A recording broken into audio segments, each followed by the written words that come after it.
Whammo. We should be live any second. Let me hit the transition button and you'll see, wow, 3 lots of video. We may be joined by a Sparkle at some point. Only time will tell.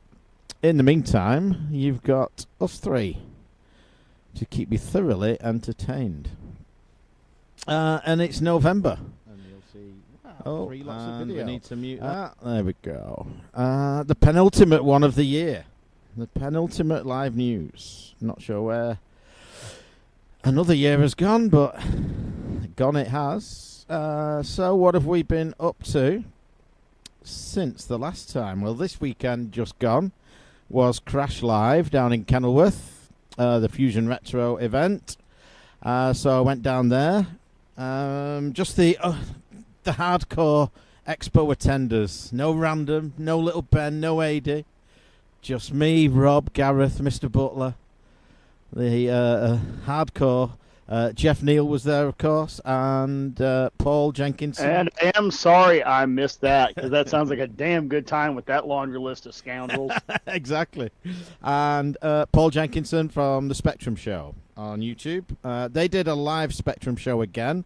Unfortunately, I missed it. I landed there about 10 o'clock and hadn't eaten. A couple of hours drive from me, and so we went for breakfast, came back, and the Spectrum Show had finished, but got to hang out with Jeff in the afternoon anyway. Didn't really buy anything, but they had some really interesting stuff there, lots of like Tapeduino things, you know, loading games into Spectrums and other computers. It's not exclusively, I guess, a Spectrum Show in the vendor hall, but you know, lots of digital ways to load analog data, if you see what I mean. In Discord this last month, one of our listeners posted a link to a song he'd made, and I thought it was rather funky, so I had a little bit of a chat with him, and you will hear 2 of his songs in this month's show. You've probably heard one of them, or maybe both of them already. He's called Justin Mullins. You'll find him at Justin Mullins Music. And on Discord, he's called Midbot. And there will be a link to his Bandcamp page in the show notes. Basically, justinmullins.bandcamp.com. So go and check out his digital type music. Pretty funky stuff. Nice. I mean, we've known, you know, Adrian Killens for a decade plus. Maybe we have. You know, Seth Michaud over 8-Bit Weapon, always glad to see them. So always nice to see another entertainer in the music space, and glad to give them a help. Absolutely.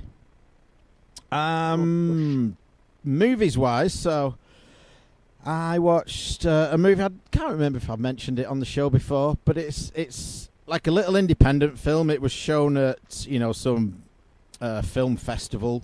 I forget which one, but it's called Escape from Tomorrow. And it's filmed exclusively in one of the Disney theme parks, but without permission from Disney. So, like, the actors had the scripts on iPhones and things. You can't see them reading scripts from iPhones, but, you know, just to remind them of the lines, whatever. And they're walking around the theme parks, you know, pretending to just be a family on a day out, but making a movie. The movie's quite odd. Not the best film in the world, as you can imagine, but just interesting premise, so... If you have a spare 90 minutes, check it out. But you get to see some tits in it anyway. Was that called again? Escape from Tomorrow. Right. That mouse will mess with your kids, man, I'm telling you. Yeah. He ain't the mouse we grew up with. He's into some shady shit these days. Oh, yeah. Not all mouses are born equal. There is a new series out called Day of the Jackal. It's on, you know, weekly. They didn't just dump it all on a streaming service. So normally I'll wait till something like that's finished and then, you know, binge it. But so many people were recommending it and wanting to talk to us about it. So we got up to date last night. So I think there's 10 in the season. And I think number 7 has just come out. It's pretty good. I mean, the opening theme, watch that and tell me it doesn't remind you of James Bond. Like, the music sounds like the Skyfall song. The cinematics of the opening sequence done in a very, you know, Bondy type way. But it's a good show. If you've seen the film, I could not get into it. It No? was the original movie was Yeah. a fine piece of cinema. And This we was just rewatched that as well before we started the series. so there like for me. There's obvious things like they're supposed to be popular, like John Wick, right? It's a 82-minute fight scene. Mhm. It's fucking deathly boring. And that's exactly how I felt about The Jackal. But you know what show I did think was pretty cool, at least the first episode, is the new Dune one. Have you seen that? No. So it's called Dune Prophecy, right? And it starts off. They do a little bit of a explanation of the whole Butler Jihad, about how the thinking machines, the AIs, rose up and enslaved humanity, and humans fought back and destroyed the AIs, and basically there's now like a jihad against AIs. Like they have a holy war against AI so they don't become enslaved again. And the thing about the Dune universe is nobody ever really explains, like, how come they're running around without computers? You know, how do they do all this stuff without computers? Well, they had gotten to an insane advanced level of technology when computers kind of turned on them. So they basically said, all right, no more computers that can think. So they still have technology. They just simply don't allow, AI at all. And so, advanced manufacturing processes. They discovered the Holzman effect, which is what powers the faster than light speed ships and all that. And so it's not like sorcery so much in general, but there is obviously some kind of magic in it. But yeah, it was a fantastic opening. Good actors, good script, good writing. The VFX are okay. There's a couple of moments where you're like, all right, it's a TV show, not a movie, but that was damn decent. Give it a watch. Yeah. I don't know if you want to move your camera, but we're still looking at Fuzz over there rather than you. Azov. Assuming you've got your... Oh, of course, my bad. Assuming you've got your clothes on now, of course. I certainly do. But I had not turned the camera away from the guilty party here, who was disassembling the studio as we started the show. So that's why I had to do a quick reboot, because he had trounced a couple of things. So yeah. So final little bit of gaming stuff anyway. I picked up on camera there an Anbernic console. So it's the RG35XX SP. So that is an original Nintendo SP. That's the Anbernic. It is the Anbernic. You can't really tell there, but it is slightly bigger in sort of every dimension. I'll open them up for you. You might be able to get a better impression of the scale there. So obviously the 2-button one there is the SP, and the 4-button one is the Anbernic. So you can see, screen size. Less bezel, more screen. Yeah, quite a bit bigger screen. And So does it run? It does feel a bit chunkier in each dimension. Not hugely so, but it runs. So it comes with a stock OS, which lasted less than 10 minutes for me, but there's people writing quite a few different OSs for them now. I'm running one called Mustard OS. It's although they dropped the full name, it's MUOS. But if you've got an Anbernic device running, say, Onion OS or something like that, it's pretty similar. It's basically you can set up a theme and a front end, so it looks just like a Retro Pi or something like that. But so Goldie just mentioned in the chat the card computer that I had mentioned last think about where the camera is these days. Last month, and it's there it is coming on. Let me get it in front of the. Yeah, it's that. I think it's gonna be a little washed out because of the way the lights are here in the studio. But yeah, you got your ESP32 chip with the USB, and then keyboard. The battery's inside of this bottom part, and everything is dutifully labeled. And this is going to have a bit of a role, as is the Flipper Zero here, which I think is a well-known semi-nefarious device. Greatly overhyped. It has its uses, but it's not some sort of magic, hacking tool from the future. But this thing, as well as the card computer, are going to have a role in next year's hardware flashback, which is going to be uh, rebooted a bit. I've got some new content. I got a whole new program for the year that we're going to be going into some focusing on robots and robotics of the retro era. So total accident here. I just didn't have time to. I was underneath the car. I'm still covered in grease and car oil and stuff.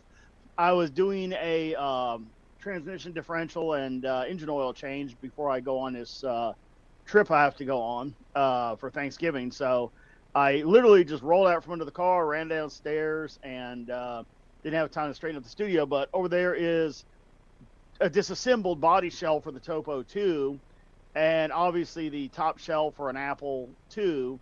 Big things coming with that in the hardware flashback this year. We're going to be getting all sorts of surprises, all sorts of great hardware, but obviously something to do with Apple IIs and Topos and Heroes and oh, check this out.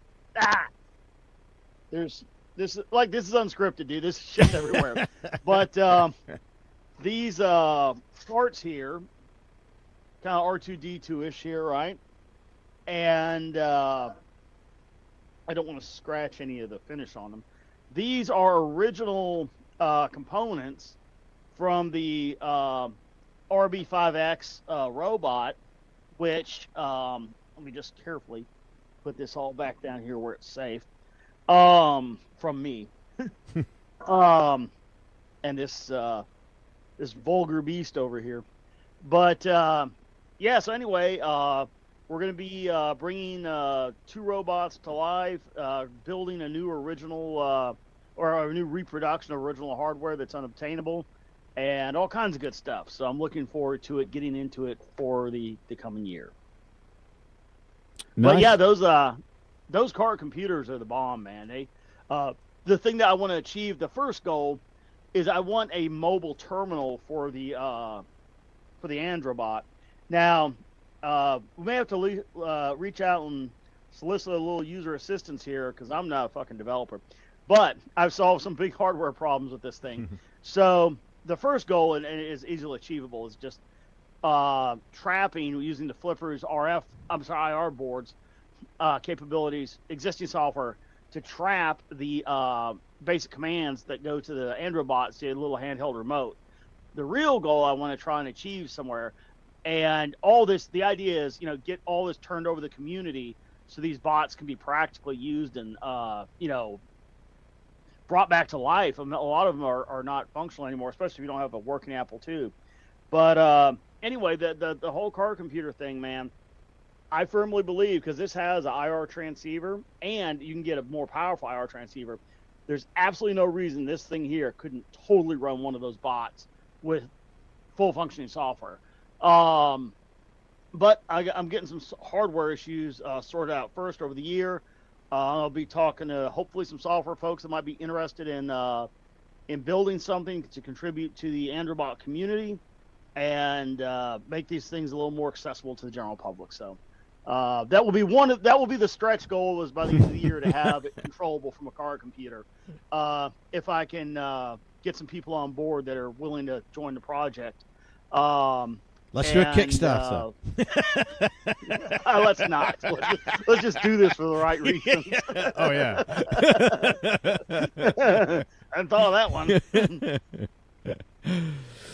So, yeah, that's just about it from me. So, anyway, I am enjoying the Anbernic. I picked it up. It's kind of, because it's a clamshell, just throw it in a bag. If I'm playing something big or, completing...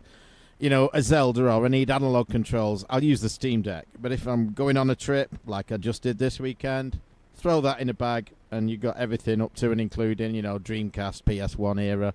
No analog on it, but, that's not what I got it for anyway. So it's a good device. Finally, Paula's youngest daughter is due to give birth in a couple of weeks, but... there's been 1 or 2 complications, so she's being induced tomorrow. So it could be tomorrow, it could be a couple of days, but there will be a 3rd grandchild in the family later this week. So fingers crossed for that. And that is about me.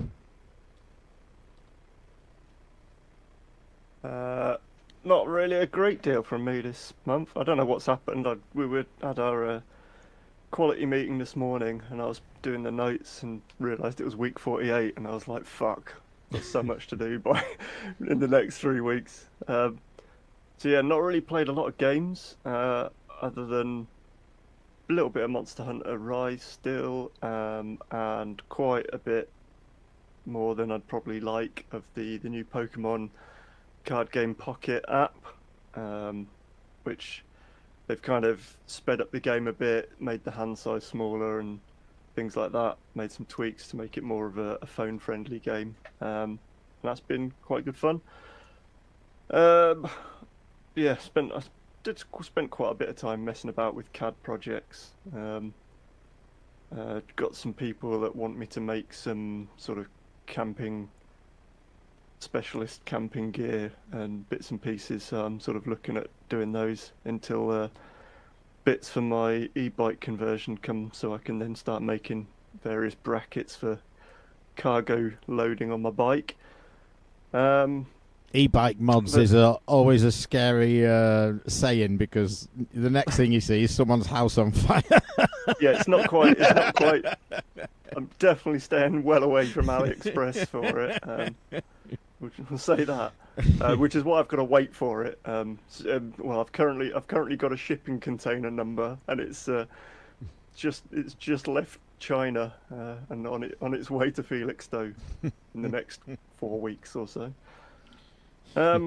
Yeah, would have been nice to have had it by now, but never mind. Now, are you doing an original fabrication, or are you modding an existing e-bike, or what's the mods focused on? What are you on to, man?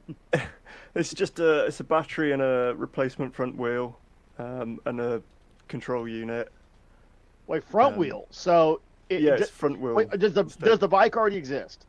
The bike already exists. Yeah, I'm using my dirt cheap single speed mountain bike that someone gave me a few years ago. So it's a pedal bike. There's not already an e-bike. No. There's a kit you can buy that drives the front wheel. You replace all the wheel and the hub into a pedal-assisted bike. Yeah. So you're doing a hub motor on the front. So you'll be front electric, rear pedal. Yeah. And does this I assume has a great utility off-road? All-wheel drive bike? I don't know whether it'd be better off-road or not. It could well be. Kind of like a four-wheel drive system for a two-wheel. Yeah, so there is such a thing as a all-wheel drive motorcycle. They're rather rare because they have only one application, really. But there's one that we sell here in the U.S. that I think is sort of the global standard. It's really maybe the only one in production, called a Rokon or Rockon, and it has two balloon tires. It's not a fast motorcycle. It's not like a BMW multisport. It's actually powered by almost like a lawnmower type engine, and it's got chain drives front and rear, and it is an absolute little mountain goat. It will just crawl over logs and everything. So I didn't know if you were. I guess you're not intending to go into this building like a superior off-road e-bike, but it sounds like you're going to end up with that. Well, yeah. I mean, the idea is I'm turning a bike which I use predominantly for sort of commuting, and a small amount of groceries, and then now and again I'll take it because I've got a full suspension mountain bike, which is my off-road go-to, except it can be a bit boring on some trails because it just modern bikes just plow through everything these days, and you've got the added weight, whereas this is it was completely rigid. I'd put a suspension fork on the front a couple of years ago, but it's got by modern standards tiny wheels, and it's single speed, so it's like a slightly scaled up BMX. Yeah. You take it down some fairly sedate trails with like lumps that you'd usually just absorb with suspension, and it just pings you up into the air, and it's actually quite good fun. So the plan is, because I run an old dairy basket. I think I got from Craig Turner, the end of an expo, on the front of it at the moment, for things. But I've put a rear rack on it, and I might change that out for just dry bags at the front, and then I'm gonna have it as well. I'll be able to like do hopefully a whole week's worth of shopping on it, but also it's gonna or be Deliveroo. Oh yeah, yeah. It's gonna. That career path. The hope is that it can I can use it for my backpacking trips into the Scottish wilderness, where we're on often quite good trails. We sometimes take bikes, but it's an absolute fucking nightmare carrying a 60-litre backpack full of coal and shit and things like that, and just trying to strap Fucking other Now you things meant to around. bury how your much shit. what 60 liters is in a backpack. So yeah, hopefully I can just load this up, and then, like you say, a lot of the time, especially around here, when you're off road, you're struggling as much for rear traction as you are, the actual, gearing or power to get up some of the hills.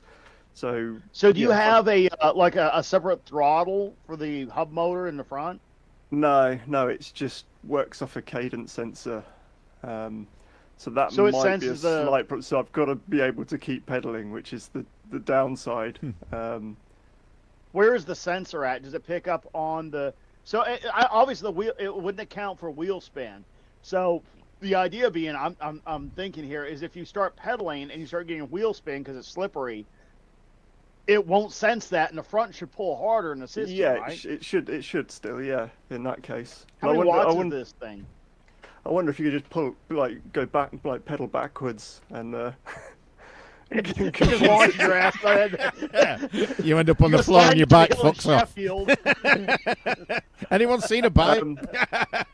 Yeah, it's only 250 watts. The hub motors aren't, the most powerful compared to, the sort of the crank torque based The crank motors, yeah. sensing crank ones, but it should be more than enough for what I want to do.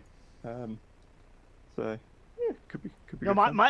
my next build for a car, I've got the V8 Miato's long since done. In fact, I did a refresh on it, did a bunch of changes. Up armored Humvee is almost done, perpetually almost done, but it's legit almost done. I ripped out the garbage military Detroit diesel and put a proper motor in it. So it's approaching finality here. But after that, it's time to build another car. Why? Because I'm done with the one. So I have to. But I want to do electric next. I'm severely anti-government coercion of a market that will occur naturally because it's utterly destructive. If like during the transition originally from we had steam cars, electric cars, and gasoline cars all came on the scene about the first time. In fact, the first car was in fact electric, and they were competing technologies. Each one had some kind of advantages, and then eventually, gasoline became dominant because it was the better technology. There was no conspiracy to hide electric cars, and what we're seeing now is, with the advent of LiPo batteries and brushless motors and all, is the first practical generation of usable electric cars. And there's nothing wrong with that. But this obsession with forcing it and crushing economies and putting those little Chinese kids to work in those mines and, little African kids, hauling out lithium in the name of, Mother Earth is fucking stupid. But don't force the market. Electric is a better technology. It's like it will replace gasoline in the same way that gas replaced steam, okay?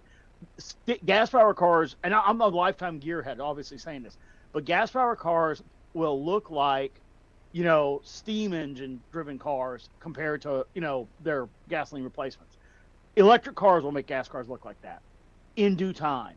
Let the technology evolve. You can't keep penalizing people and forcing markets and crashing economies.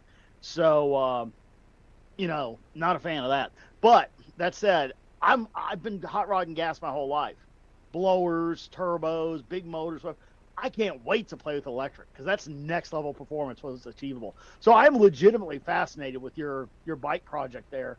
I'm not, I'm a motorcyclist, not a bicyclist, but I own a bicycle, but I'm not, an avid bicyclist, right? I wouldn't consider myself culturally a bicyclist, but it is, though, I think, a tremendous technology that's, merging of, because obviously you're, a fitness oriented guy, and to have like you're not cheating, you're not being lazy. You're simply going to cover more ground, more efficiently. You have more opportunities with this augmentation of the bike. Higher average travel. If nothing else, it makes the whole thing more practical. So, no, I do kind of in a way, because I always admire people doing shit on the sly, and I don't know how big it is in UK right now, but in the US there's a massive, like some of these e-bikes are no bullshit, absolute fucking performance electric bikes, thinly disguised as a bicycle. Yeah. And yeah. There's you can I'm get on board basically with that. you can get you get loads, especially where I am now, like loads and loads of kids riding around on basically scramblers, electric, motocross bikes that have got like token pedals on them.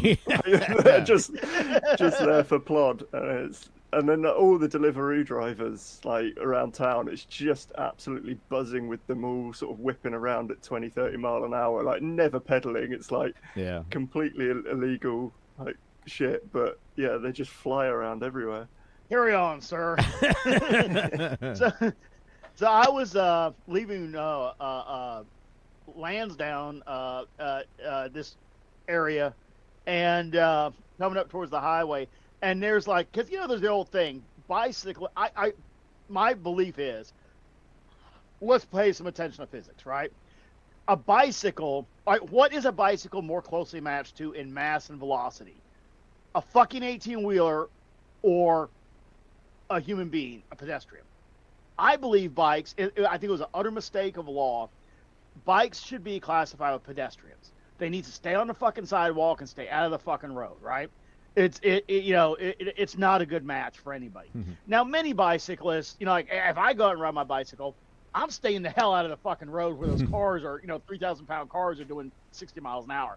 Pragmatically, I want to be, look, but you get those guys, the activists that and they just get their ass up in the air. And I have a right to be here. And they just go pedaling down the middle of a fucking road while they're getting about to be killed and run over by cars. I don't feel that need to, So I do respect, though, like when people kind of mix the two, because, like people get mad, like bicyclists, some bicyclists get mad at other bicyclists. And cars get mad at bicyclists when they either behave like pedestrians or mix the two. But I was leaving work, and these like 4 or 5 kids were obviously leaving the neighborhood and going over like to the shopping center to probably do hooligan shit. And dude, they came around us, man. I'm driving this fucking car and everything. Like they came fucking around us and whipped over the sidewalk, through the fucking red light and up the hill, doing like 60 mile an hour on these bicycles. Yeah, bicycle, yeah. Fucking cop goes by, tries to do a U to chase them, but he can't. And they go over the hill, and I'm like, God bless you, kids. Carry on. Yeah. I'd rather see that than a bunch of dudes dressed up like Lance Armstrong going, 8 abreast down a 2-lane road being utter cunts. So I got a lot more respect for the kids out there doing wheelies and e-bikes, doing 60 mile an hour.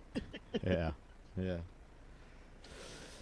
Just going back to something you said before, it's amazing, you're talking about the advent of internal combustion and steam and electric all sort of appearing at the same time. Like we still have nuclear power plants today, basically just heating water up to create steam and generate pressure, to power things. It's amazing technology. It works. Yeah. All right. Are we done? Yeah, I didn't do what I'd watched. So okay. Yeah, watched. So I watched Threads for the first time finally this weekend, which, for those that don't know, which is probably a lot of people, it was a BBC film based in Sheffield, kind of like a documentary. Yeah, I was talking about that like a couple of weeks ago. I asked you if you'd seen it. Yeah, what happens when the nuclear bomb gets dropped on Sheffield? Nobody notices. Joe Biden brought you one step closer to finding out. Does £1 million worth of improvements. Earlier. All the old shingles are blown off and all the leaves are raked up for once. It's amazing when they get to like the 15 years later and all of their like vocal language is completely devolved. And I said to a point where it's pretty much indistinguishable from 2020's Sheffield. It's amazing how they got it spot on. But yeah, that was an interesting thing to watch on a weekend where we had some bomb threats and some drones flying over our air force bases and things. People maybe testing our responses. Or Well, lack and the of. first, detuned ICBM that was launched within Europe. That's no joke. That's but yeah, that movie is so great because like things evolve. Like buildings and roads and stuff. I think a little more faster in the U.S. And so if you look at Sheffield from the '60s, there's going to be new shopping centers, there's new developments, but there's going to be a lot of it that's recognizable, I imagine. Oh yeah, definitely. Is the Yeah. film from '84? Is it that one? Yeah, it's on iPlayer at the moment. All right, okay. That sounds about right. Or I think it might have been '70s, but maybe don't know. But yeah, and it's like the other thing that's great is a lot of like Hollywood apocalypse films that we've been given for the last 30 or so years. Since then, there's the apocalypse, and then it's all about the people who survive, make through and overcome the problems. Whereas this is just it's just everyone is succumbing, and it's just getting worse and worse and worse, and it just finishes on a really Yeah. bad note. And it's like, yeah, that's what we want. So I tell you, I want to suggest a movie to you, random. Threads I thoroughly enjoyed because I thought, I mean, you don't have to have a huge budget, you don't have to have tremendous VFX. If you're telling a good story, you're telling a good story, right? And especially one that was so topical to the time, right? Hmm. And you have so different interpretations of it. You got the Russians are saying we're gonna freaking hit you, and you got part of your community is saying, all right, boys, tool up, let's get ready and stand these fuckers down. And then the other half is like, let's run around and protest us having the ability to defend ourselves. I mean, very different reactions to things. But it is, even within that spectrum, you're going to have the cultural and just the aesthetic differences between a movie shot in the UK about that topic and one in the US. So I absolutely love Threads, and that's why I brought it up, last week, to see if you had seen it. But there's a movie called The Day After, and it's got Jason Robards in it, and it is nearly Steve Guttenberg, Joe Beth Williams, Jason Robards, John Lithgow, Amy Madigan. It was just a star-studded cast of the early '80s, and it's '83 here is when it was done. So it's basically Threads in America. So I don't know, which came first, whether it was Threads or Day After. The They're Day After essentially was the same '83. Threads was '84. Okay, so they're essentially the same film, and the premise is exactly the same. It focuses on a smaller group of people, a isolated geographical area, and in this case, it's Jason Robards, a doctor, who is on his way home when the bombs go off, and it's a very similar arc. And the thing is, it shows the probable reality of a nuclear exchange at that level. That the government has a plan for some of them. They have no plan for you. Everything just goes to shit. And you're playing Fallout and for FPV.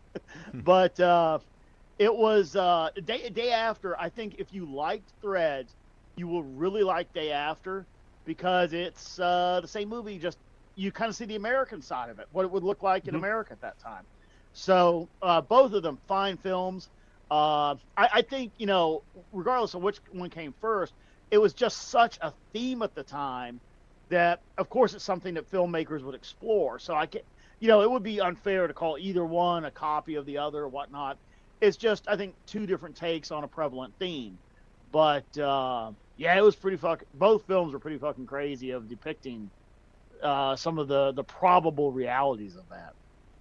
Yeah, that era was even then still obsessed with Cold War and nuclear threats and mutually assured destruction and all of that. You had, even in the charts, Frankie Goes to Hollywood singing, about two tribes go to war and all of that shit. That was still happening at the time. So, yeah. Those films are out there. I've just found them. Well, and Nina's great magnum opus, 99 Luft, is about the start of World War III, set off by governments reacting to people launching balloons in peace. And so, Yeah, again, 80s, early 80s. All right, we should maybe do some news then if we we should. done bullshitting. And Random had the first one. I did. It was a long time ago. It yeah, was. When was that? The bloody hell, the 4th of... So I don't 10th think we October? did them all last month, so some are a carryover, and we've got some more, so feel free to jump about. This was a watch that, you know, we've said before, you know, we've had a bit about not really being into fancy watches, but this was a bit confusing to me, and I thought it was interesting because it's 1942 licensed, but unfortunately for me, I almost got tempted to to buy it or consider it, except that there's 3 different color like surrounds and straps, and then each different color has a different graphic on the face, and annoyingly I prefer like one of the graphics with the other color watch. Yeah, quite interesting. I was like trying to wonder, like, you know, what is the market for a 1942 sort of licensed fancy watch? You know, was it perhaps that they were just trying to sort of pick up war veterans that, you know, didn't have any idea about Capcom and what this IP is, and just see the green fighter plane on the over the blue waters and like it? But yeah, interesting. So Well, got a couple here back to back. I'll hit because they're semi-related. Gareth Hamer sends in that Winamp, I guess an open source version of Winamp, was put up on GitHub, but apparently, I guess not all the code was theirs and included a lot of Microsoft code, but they were being very cagey and protective about people making forks or versions of it, it's one of those classic things where they throw it out there. Respect my licensing. Oh, nobody had licensing, and it was all ugly. So, damn shame there. But I think it's been gone too long. I've certainly moved on to VLC and other things over Winamp. It's just, at the time, it was a great player, but, you know. Winamp was over. the dog's bollocks. Yeah, I still use it for audio. It's just so much quicker and more lightweight than VLC, which is itself fairly lightweight. But Winamp 2.8, before all the bloatware and the online capabilities, was the last good version. I just still run that. Eventually, it will stop working on, you know, new versions of Windows or whatever. But VLC is waiting in the wings for me, and I always use that for video stuff. I tend to use And it'll for play audio. every damn thing, too. Yeah. So the other one here, Gareth Hamer, apparently embedded Windows 7, the last supported version of Windows 7 has been discontinued support. Sure, don't care. But Windows, yuck. So one here, this reminded me of, we went back, last couple of weeks we've been going back watching old Little Britain episodes. And It's just the best show. It is, and it's amazing when you go back and watch things, how recent it was and how it got made, because it just wouldn't get made now. No, it's just funny. Yeah, one from Gareth Hamer, and it's one man's campaign against his anti-fun city. So he's just had a load of signs printed up, and he's gone around the town putting these signs up, like coming soon, Britain's first over 65s open air wrestling area, and just stupid signs warning children are known to operate in this area. But he's got some stupid ones. Just reminded me a bit of Little Britain. Like there's one with like a guy in a top hat and morning suit, and his wife, partner, whatever. Formal attire only. And what's the other one down here? Oh, welcome to Chichester, a serious city for serious people. Oh. Mm-hmm. I bet the guy's like 80 years old laughing to himself as well. What was the one where they did the local store? Oh, League of The Gentlemen. League of Gentlemen. A local Yeah, store we- for local I know. people. I'd like to buy a can of soda, please. You're not from around. Here's a local store for local people. Oh, I'm thinking about it. Next time Scott's over, we ought to take him to the. Is it Hadfield or Padfield? Yes. Can't remember which. Yeah, One of them. the one of those. Yeah, Yeah. that's the actual town centre. Yeah. 'Cause that's nearby us. It's in between us. Well, It is. got. I'll do two more back to back here. David Gyrich, the cost of piracy, and they seem to quantify it at about 20%. So it's interesting because it's a large article with a lot of charts, which smells like an economist because economists like charts, which means it's potentially some valid data. That's somebody put some effort into this. So I am leaving it up here so I can read it when the news is done. Yeah, I'm always curious because you can't say it's zero, but you can't say that every pirated thing is a lost sale because it's simply not. And I do stand by the theory, and I think it's accurate, that almost all piracy is not done to obtain free product. It's done to have a better user experience. And yeah, like Nintendo, the way that they fight you every step of the way to use what you own. So, yeah, the hell with them. I got to just quickly. I got to the second graph on that page, and I didn't look at the title of the graph. I just went straight to the legend, in like the way I was looking at it, and it just says week 1 crack, week 2 crack, week 3 crack, week 4 crack, week 5 crack, week 6 crack, no crack. I was like, is this someone's diary or something? Like, what's going on here? Well, this one from Peter Gibbs. He says, I'm not sure if this is actual news. We'll be the judge of that. But he does say here, it sounds like a show title. Mike, we need to make this a show title. Too much in the zone of speculation.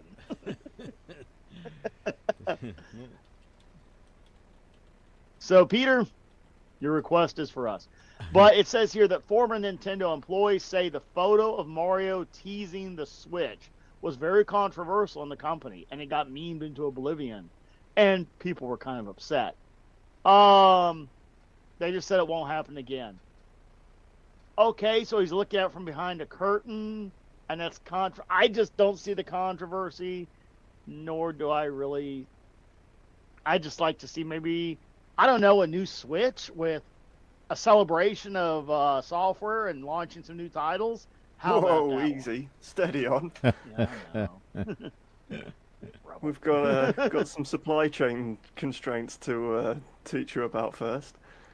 We gotta get those fucking alarm clocks made. Exactly. Yeah. And We're play fucking- Doom on them. Yeah. N64 controllers for Switch Online and shit like that. Quick one from Mike James from InnoReader, GamesIndustry.biz. This was the news that so after FIFA got upset with how much EA wanted to, or EA got upset even with how much FIFA wanted to charge them for the license, and EA went, well, fuck you then, we don't need the FIFA license, people will just buy it because we're the best. Konami had meanwhile made their own new football game, and it was an absolute shit show. Certainly nothing like the Pro Evos of old. And then this was the news that EA has signed up with Konami as their esports partner. So don't know how well that's going to go for them, but. Another one from me, and I just knew this was going to get funded. Kickstarter, you can't always tell what will and what won't land, but Terry Pratchett, the late Terry Pratchett, seems his daughter is trying to sort of keep the Discworld, products going. I don't know if she's writing actual books, but this was she wrote, didn't she write? Is it the upcoming Tomb Raider game she's working on? She's done a load of games and stuff. Yeah, I don't know about actual Discworld books, but this was for a. Well, I don't know how much of an involvement she has in it. Probably not a lot, but their estate sent lawyers round to my mate because he'd had a domain for years, done manifesting, and they finally, after 40 years or something, came and went, "We want that back. You stop using that now, Sunshine." Yeah. So this was a Kickstarter for What was his response? All right, okay. sorry, sir. Don't sue me. I like, well, allow me to retort. So this was a Kickstarter for a D&D style game based on Discworld. Terry Pratchett's Discworld RPG Adventures in Ankh-Morpork. And they were looking for £100,000, and they got just shy of 2.4 million. Just under 17,000 backers. So it is well funded, so lots of people will be getting that. And the other Kickstarter from, I think it was last month, the Jason Bradbury movie I told you about, where, you know, the retro gamers without their online systems are the ones that are going to save the world from rogue AIs. So that just got funded, but at least it did get funded, and we will get a movie out of it. And I think we have a fourth person. Do we have a fourth person? You do. Yo, yo, yo. All right. Yeah. What's going on? Some Did you live guys, news. where are we at? We're in the news stories. And in fact, I'll be starting with these two right here. So some New York teens, and it's not just New York, it's communities of folks around, where they're deciding to step away from phones, smartphones, and just, there's a market out there for dumb phones. People that don't want the saturation of, being on the line of total connectivity at all times. And I get that. I'm cool with that. I underutilize, phones, I think, compared to most folks. Not that I'm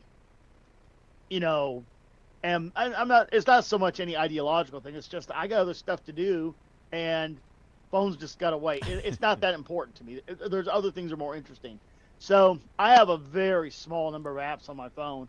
If I were to look on my phone here, other than just the built, the basic stuff like, weather and time and alarm clocks and whatever, notes, things like that I use. And I run a Linux phone, I've got no social media. I have, let's see, a program to read and load ECM codes and tunes to a motorcycle, a car ECM scanner to view like trouble codes on cars, cameras for around my house, a control program for my vacuum, and that's about it. I still use, I'm not going to carry around a dumb phone just to make a hipster statement, but I don't utilize them to the extent most folks do. Is your vacuum on the internet? Well, yeah, I mean, you can go into it and send it around the house, right? Mm. So I got one upstairs, one downstairs, and you just tell it like, hey, go clean up, and it goes and cleans so when up. you're in your house, you can take a shit, listen to Bluetooth radio, and tell the vacuum to go clean the house. Yeah. This isn't shocking new technology. You've heard of the iRobots and the Roombas and stuff like that, right? Yeah. Is this? I'm curious now what your Androbot's going to end up doing. Androbot shit. Flashlight mode. No, I tell you, it's great though, because you could be at work, right, and you see like one of the cats go into a litter box, then come out, and then they do that thing where they just shake their paw and fucking pebbles, the litter goes all over the floor, and you just go, and it fucks off and cleans it, and you don't even have to come home to the cat litter on the floor. It just all gets dealt with, we got 7 cats, so they tend to shed and things like that, and these are the pet friendly ones that don't get gummed up with the hair. They actually do a tremendous job at picking it up. So instead of having to vacuum your house once a day or something, you just have this thing on a schedule, and you never get that pet hair accumulation or tumbleweeds or anything. So, but yeah, I forgot to mention as we were sort of going through the intro stuff. One of the projects I did get done this month and prepping for Christmas was the tree and the train and all that. But I wanted to have because Mike, you've been in my house. You know, I have the video monitors, like the whole house sound system and all. Yeah. So I wanted kind of a different distinction of zones and all that, so that I could like have Christmas music running throughout the Christmas season, and then still be able to push other things other places and do what I want to do. So I switched some things up a bit, and absolute delight now. It's I can fire it up, and I can turn on radio to listen to radio programs during the day out in the garage, and come in the house and still listen to it. But as soon as that's done, there's the Christmas music bed underneath it. No problem. So I meant to ask you in the intro bit. You said you were going on a trip at Thanksgiving. What are you doing at Thanksgiving? Oh, nothing exciting. Just visiting my mother and all that. We're bailing in the car and driving down to northern Mississippi. So it's about a 12.5-hour drive. So I was just it was the car was at mileage where I needed to do just a fluid service before we took like a 1,800-mile trip. So yeah, that's about it. And then this story here, the last one I was going to hit here, is another. David Geirich sent this in. It's another. Oh, is this the last console generation? And no. So it's a former PlayStation guy who's saying, "Oh yeah, consoles have plateaued. There's never going to be another console again." I distinctly remember that being said about the Xbox 360 and the PS2. It was like, this is the last generation of consoles. No, it's not. Because you know what there'll always be a market for is not everybody wants to use PCs for gaming, right? And, because sometimes, I use PCs for everything. I got, PC stuff, computer stuff everywhere. But sometimes I just want to grab the controller and, go play Fallout, and the device just does that. And that's it. And I think there's a market for that. And, yeah. Now, his point here is that, AMD, really the graphics chip makers and all that, they're really the winners in this battle. Yeah. But even if graphics don't increase a great deal more, and we haven't seen tremendous leaps, in the end user experience in a while, okay, just make some more damn games. Yeah. So, Mark, what about your Thanksgiving? What are you doing? Yeah, I don't know. You guys like turkey over there? Are you turkey guys? It's traditional at Christmas. Probably never any other time of year. I mean, it is the, fun fact. Benjamin Franklin was so enamored with the turkey that he originally pitched to put it as the bird of the United States. So we almost ended up with a turkey instead of an eagle over here, which would have been interesting. But, I'm not really a fan of turkey. I think I went through a phase when I used to eat deli meat. I'd get some, turkey sandwiches and stuff. And I can deal with a little bit of turkey. Yeah, I like them deep fried. I got a smoker. I'll smoke them. And it's always crazy here. Well, first off, it's fucking weird. Most grocery stores now, all the turkey here has up to 10% solution added. And so they inject it with crazy ass chemicals like phosphorus and all this shit and salt water and sugar water and stuff. And you're like, why do you do that? Just sell me a regular turkey. I don't want all that crap injected in there. So it's hard to find a fresh one because, there's the global turkey conspiracy or whatever, where they're all just friggin' frozen. You're in North Carolina, right? Yeah. Do you know how many freaking small farms there are around that will, you can literally roll up and buy eggs and chicken and turkeys? Yeah. The guy I buy from is in Fayetteville. He's closer to you than he is to me. Yeah, I'm not sure I'm in Fayetteville. I mean, you can find. I'm just saying it's not the norm to find just I just want turkey. You have to hunt for. No, it's not the default. You have to deliberately seek out good stuff. Yeah.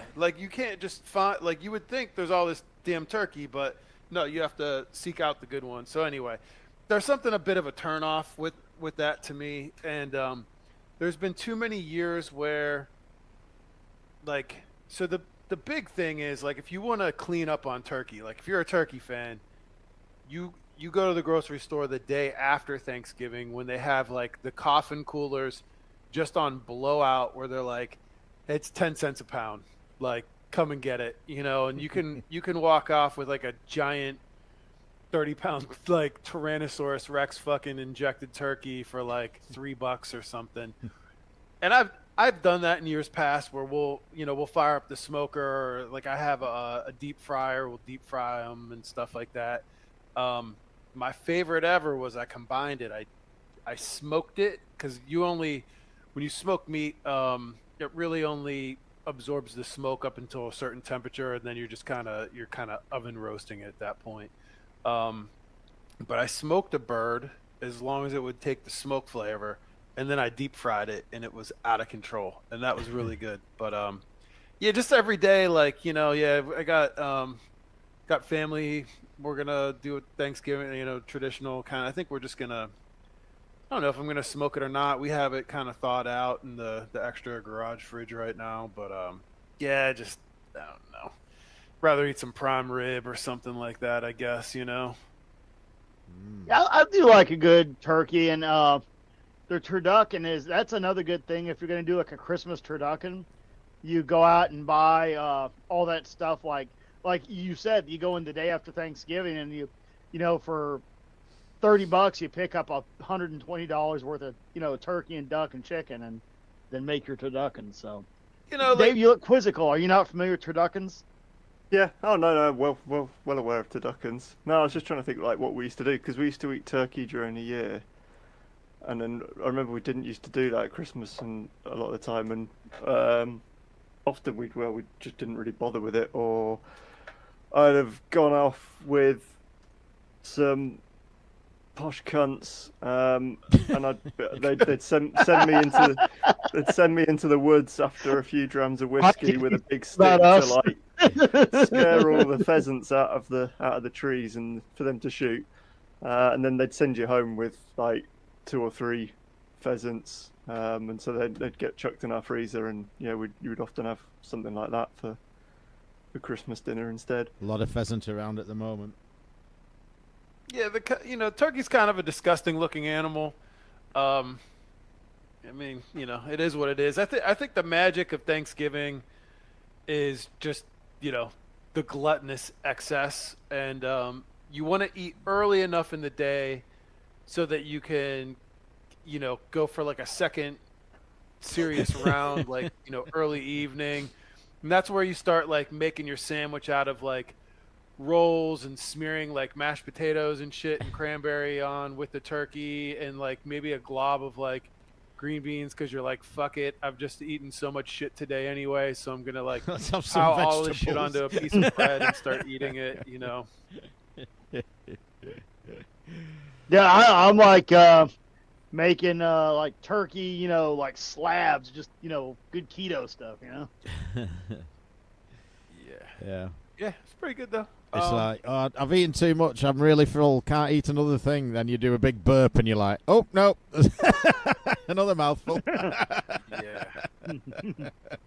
Yeah, that's good. Hey, did you guys do this story? Because I'm coming in a little late. Did you guys do the Ultimate EGM collection? Not yet. No. All right. Coming in from David Gyrich, it's the Ultimate EGM collection, and I about shit a brick when I saw this one. This is on Kickstarter. It is the Ultimate EGM Compendium, and it is it was successfully funded already, and they're at $879,000 right now. And this is going to be a really deep page, 300-some page book, kind of outlining the history of EGM, and a bunch of the former editors and contributors to the video game industry are going to be there. They're going to do a lot of stories, a lot of exclusive interviews with former EGM people. They got some game developers on the list here. They're going to do some of the callbacks of like the old EGMs when it was like first when Grand Theft Auto came out, or the Sonic versus Mario kind of battles that they used to do in the magazines and stuff like that. Yeah, Sean Baby's in there. I'm just looking through for names from Retro Magazine. I mean, they very well could hit $1 million on this thing, which is crazy to think. But hey, they got a following. I mean, they had, sort of the early aughts, I think sort of right before the whole thing blew up, there was a time when EGM had just a ton of different podcasts and things like that going on. I think there was a lot of people that were, kind of into it. It just kind of blew up there at the end under its own weight.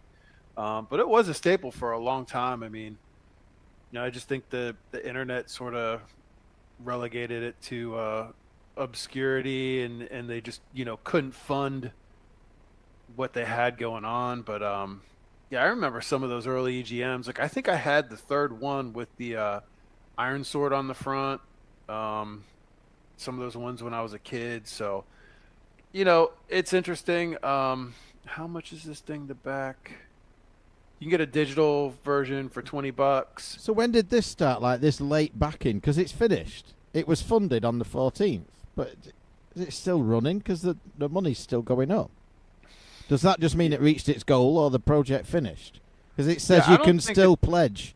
You can still late pledge for available rewards. So it's like... Is it complete though?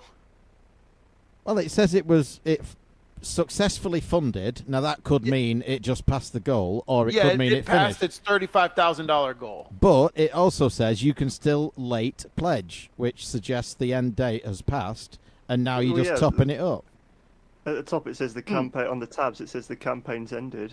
Yeah. Oh, that's right. Right, so everyone go back to Smoke and Mirrors and late pledge. Send me some more money.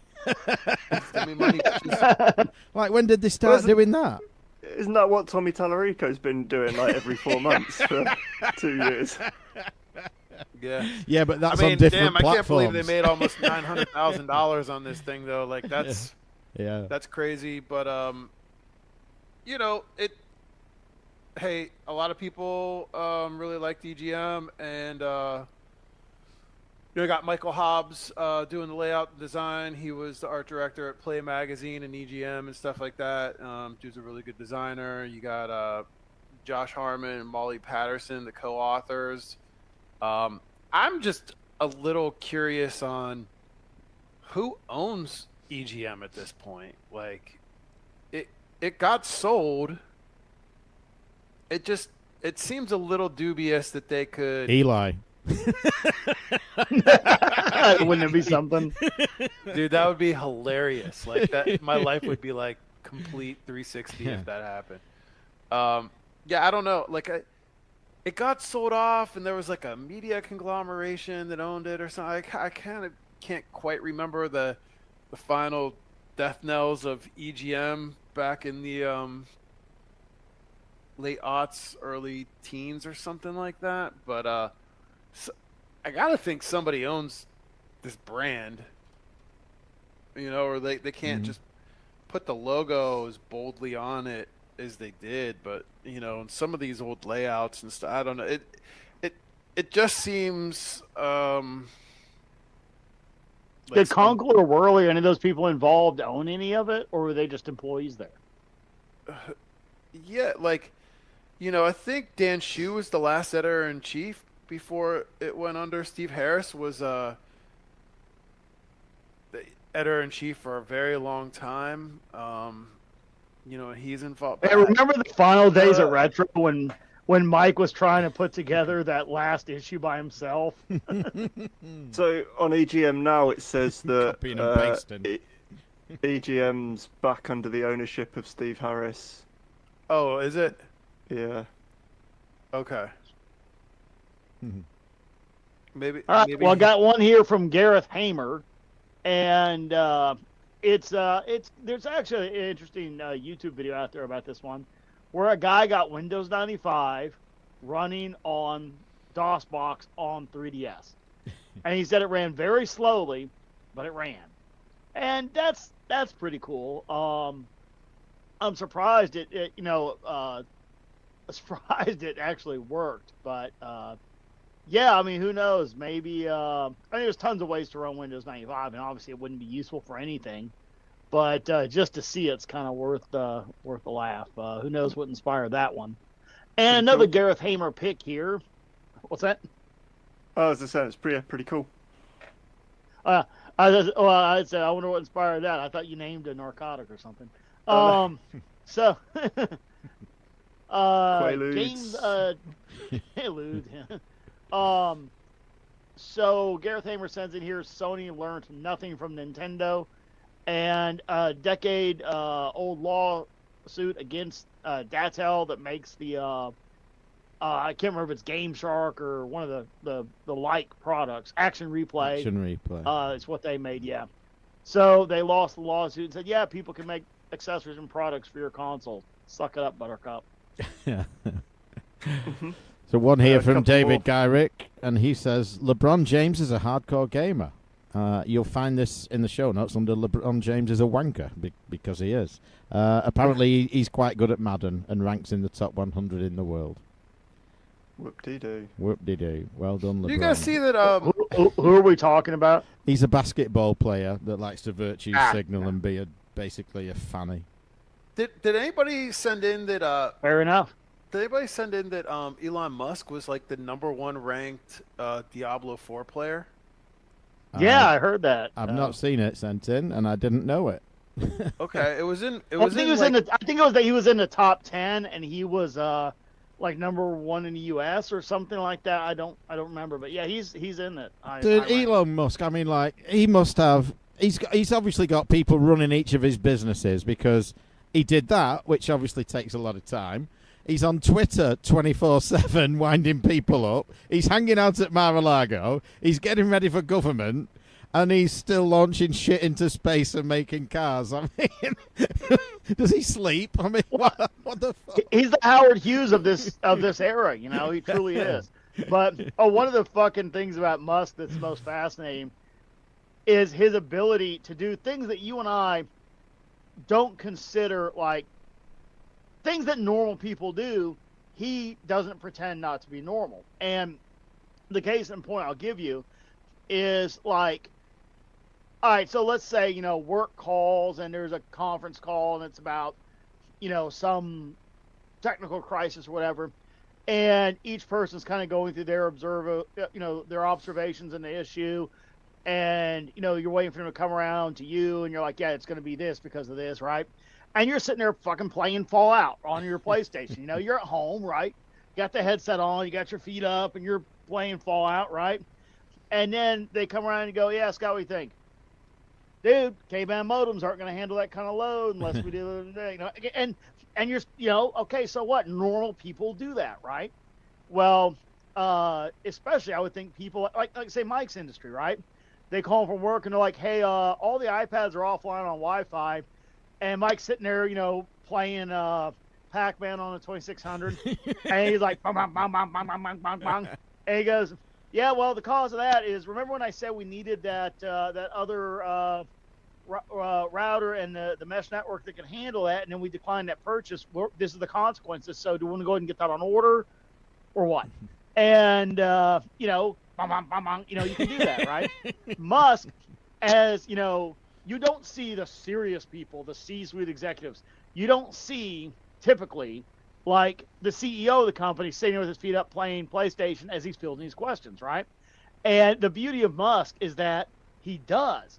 So not only is the, you know, the godfather of Tesla, of SpaceX, of, you know, Boring, of so many things, he's sitting there with his feet up playing PlayStation going like, hey, that new Falcon 9 revision 12, is that motor, what, it's a month behind, what's going on with that? You know, I know we had issues with this, is it that or that? The FAA slowed rolls again. Yeah, fucking figures, right? And he's sitting there playing, you know, Diablo, right? He acts like a normal person. And then, like to go to what Mike said about just winding people up on Twitter, yeah. That's the beauty of it, is like somebody said, you know, Elon Musk is a intergalactic vampire who has come to the Earth to harvest whatever? And he's like, well, yeah. And then the next day he's like, okay, here's how we cut 20% out of government waste, so we stop, literally the government has nothing to show for the oceans of money it took in. It produced no result. That's not acceptable anywhere, and I'm going to focus on that shit like a laser beam. And meanwhile, he's got his feet up playing Diablo. So the fact that he acts like a normal person, is tremendous. Yeah. Got a couple of ports that were sent in by Gareth Hamer. One is Castle Wolfenstein 3D on the Commodore PET, which, as you can imagine, is somewhat rudimentary, but also somewhat fascinating in how smoothly it runs. So that's worth checking out. And the other one was, porting NES games onto the SNES is kind of a bit of a hot shit thing that people are doing at the moment.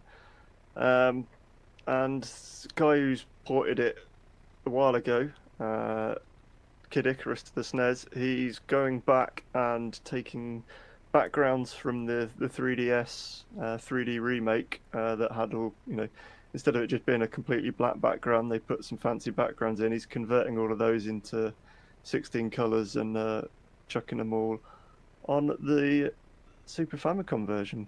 So that's a nice little thing to do. So got one here that is it's a story that keeps popping up from time to time, and it's sent in by one random guy here. And it's the one about the video game libraries lose legal appeal to emulate physical game collections online.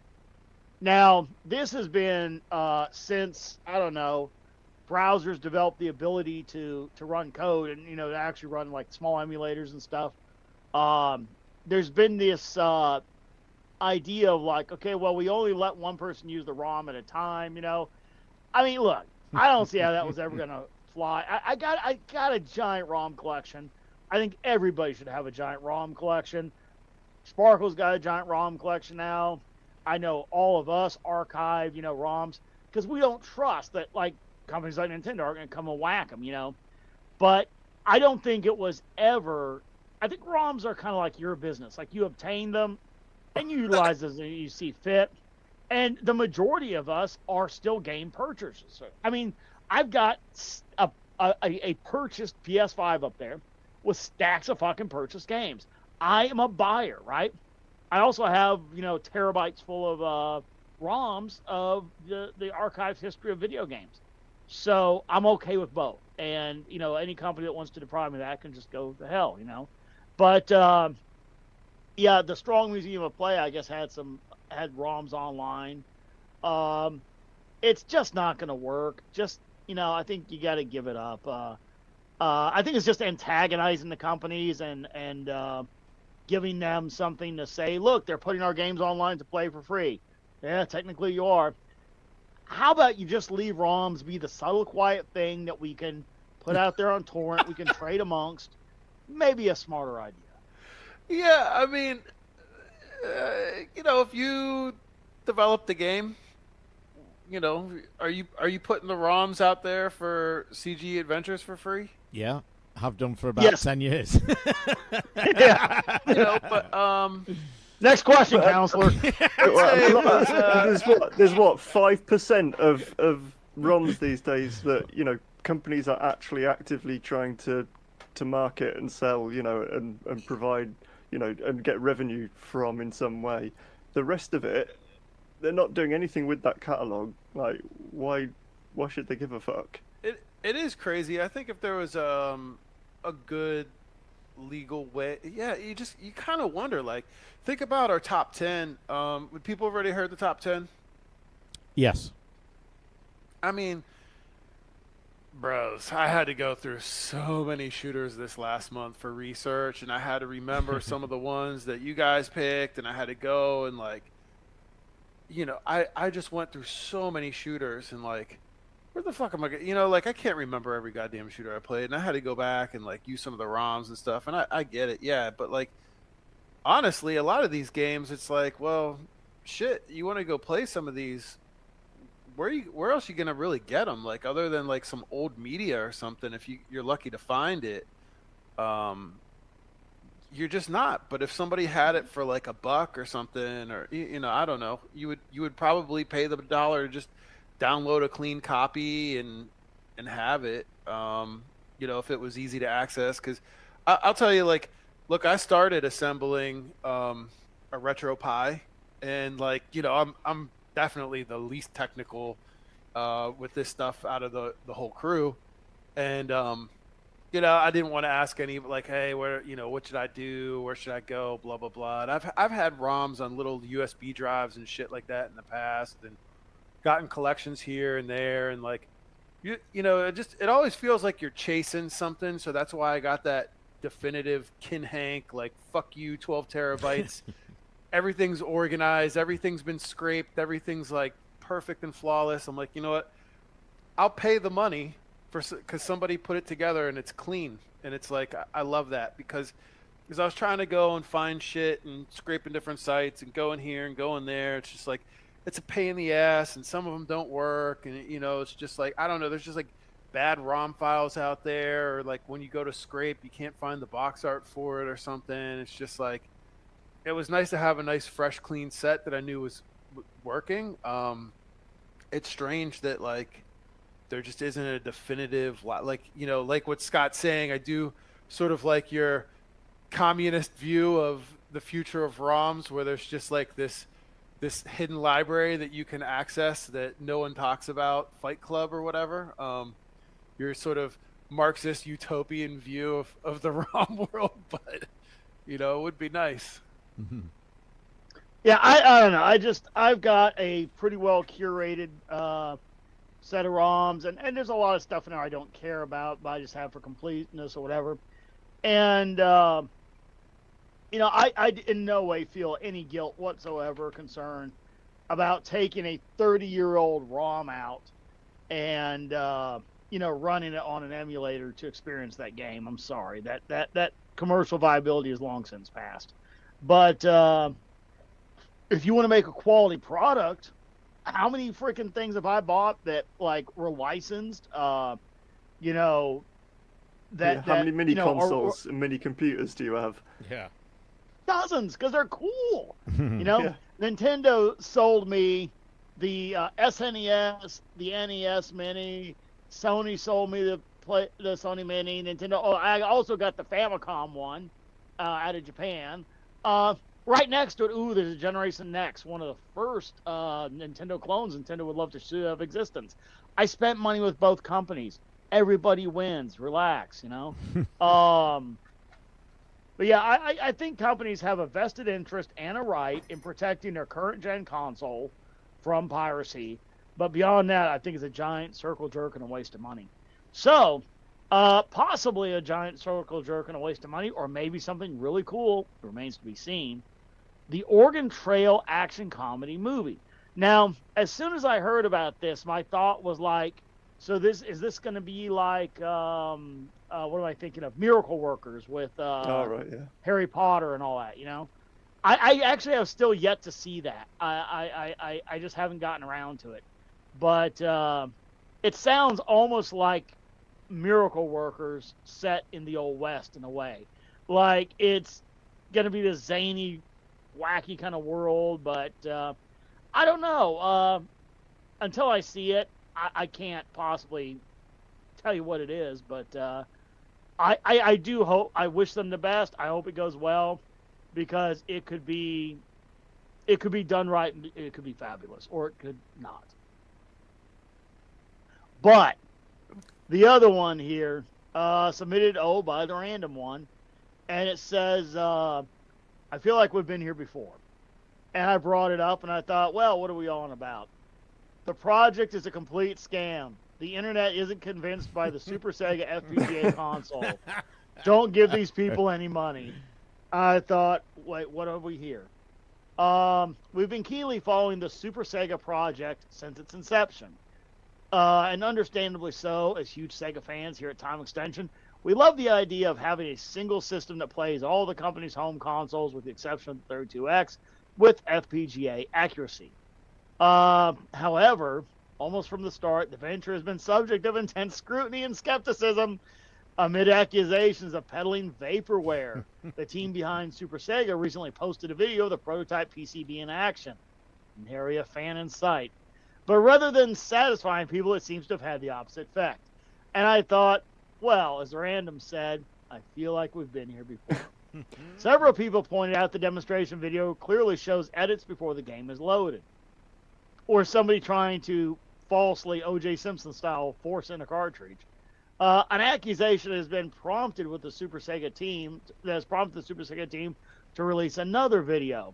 Like when somebody said, fine, I'll take a picture of the back of the thing and answer all the questions. So people have been pointing out issues with these supposed PCB, noting that it's a little empty and lacks visible traces you would expect to see on the device this complex.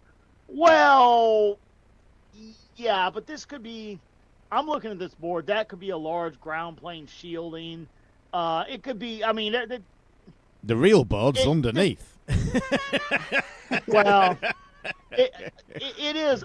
It looks almost as if the power distro is done on one side, and maybe the data is done on other layers. I don't know. I haven't seen the architecture of it, but and there certainly are boards that look like this OEM. But it says that's one of the emptiest boards I've seen.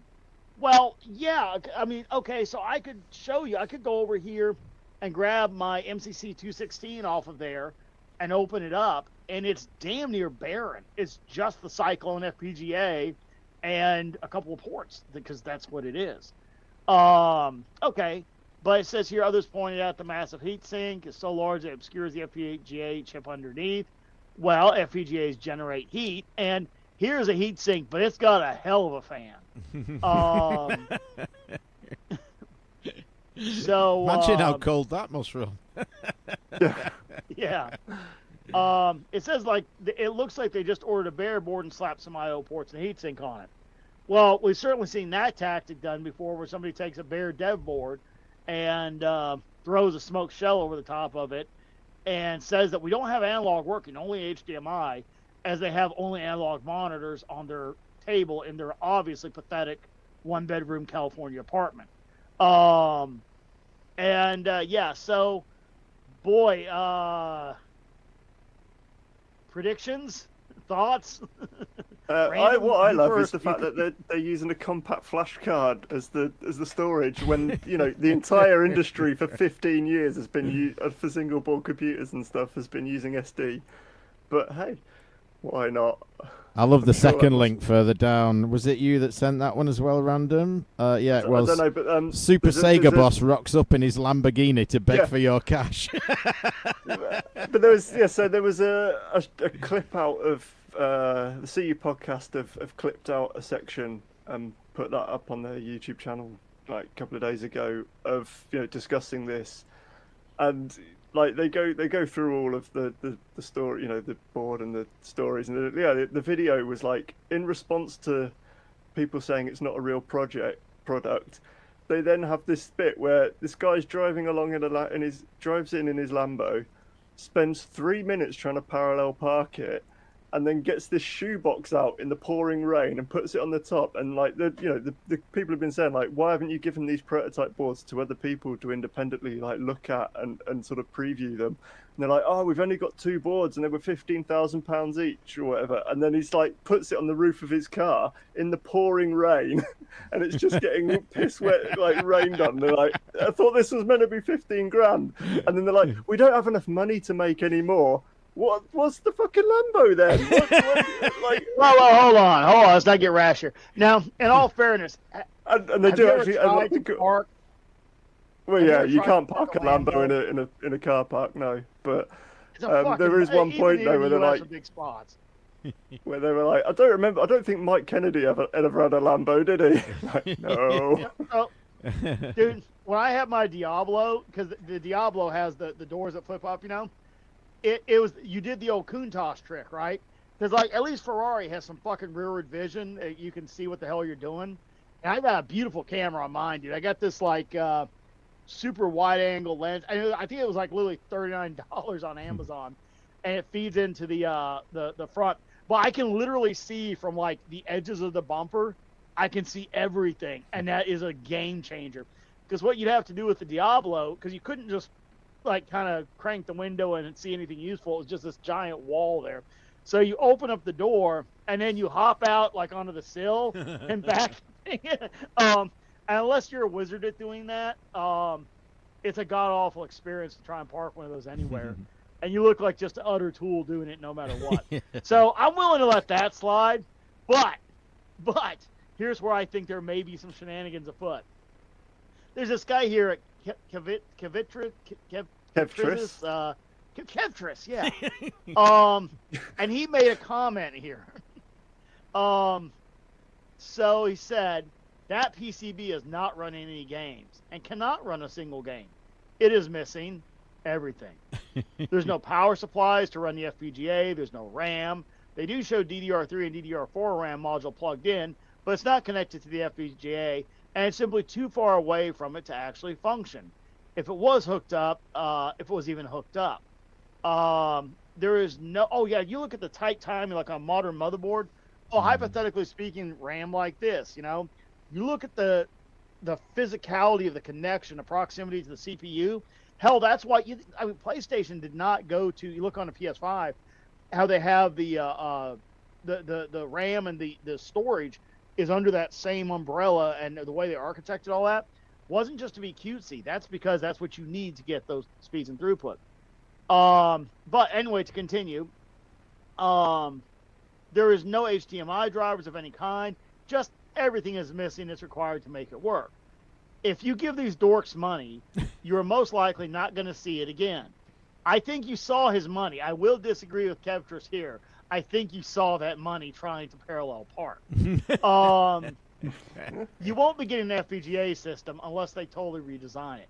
Now, of course, Kevtris, Kevin Horton, good associate and ally in the fight against the Coleco Chameleon and its scummy purveyors.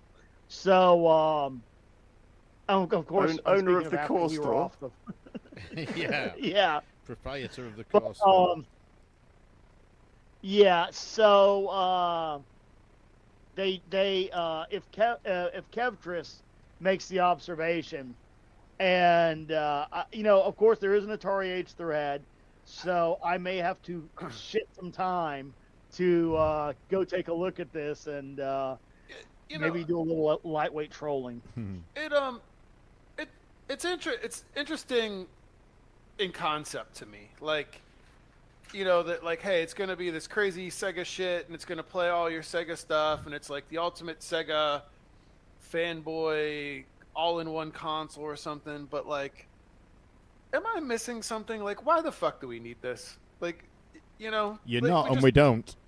Yep. The same reason we didn't need Shenmue 3, but I've met people personally, multiple people who spent over £4,000 on that Kickstarter for a game like that's probably not gonna. Well, wasn't great, and yeah. There's Sega fans, man. There's just money in them. Shenmue, I think, was an interesting. At the time, it was kind of like, all right, Phantasmagoria. In hindsight, not a great performer, but at the time, dude, stack of CDs that thick, motion video, it was pretty impressive. And I think the same can be said of things like like that. I don't think it's utterly. Shenmue, I mean, now, okay, yeah, it was a kind of a tech demo trick, but it was a hell of a tech demo trick at the time. So I like Shenmue. I like what they did with it. I think, yes, is it overhyped? Yes, it has an outsized following, but you can't be mad at it because it was a novel idea that was actually brought to market. And there aren't many forklift sims out there.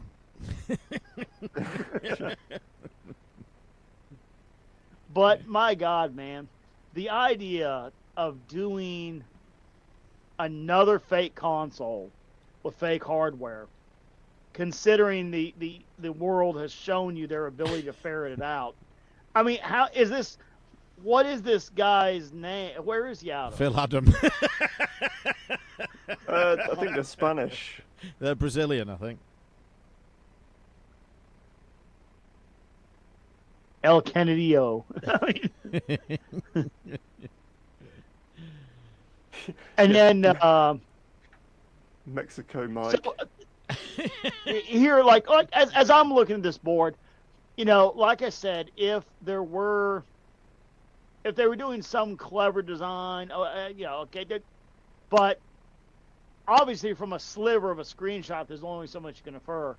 But the list of items here, no passive filters anywhere. Well, solder bridges on the HDMI port. I can't see that in the photo given, but I trust. Obviously, if Kevtris points some things out, yeah.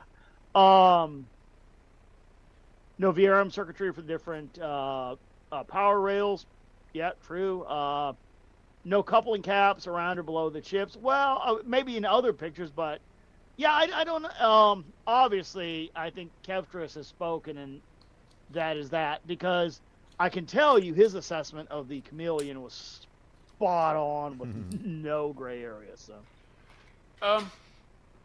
I sent one in, and it was a little bit of a landmark for me to kind of think about it. But Left 4 Dead 2 celebrates 15 years this month, just past 15 years.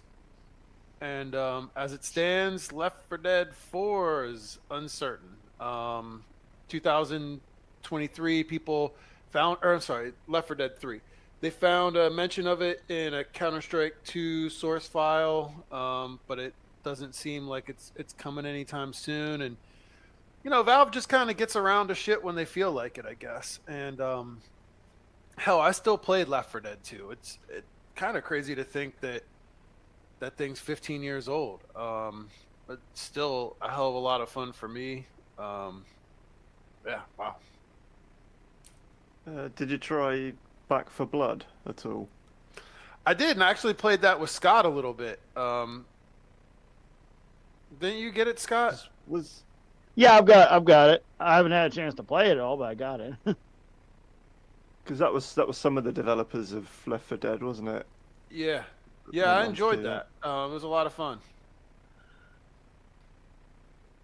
So there are a couple of Nintendo ones here. One from Random. Original Super Mario Brothers gets an upgraded Game Boy Color port, complete with Yoshi and Wario.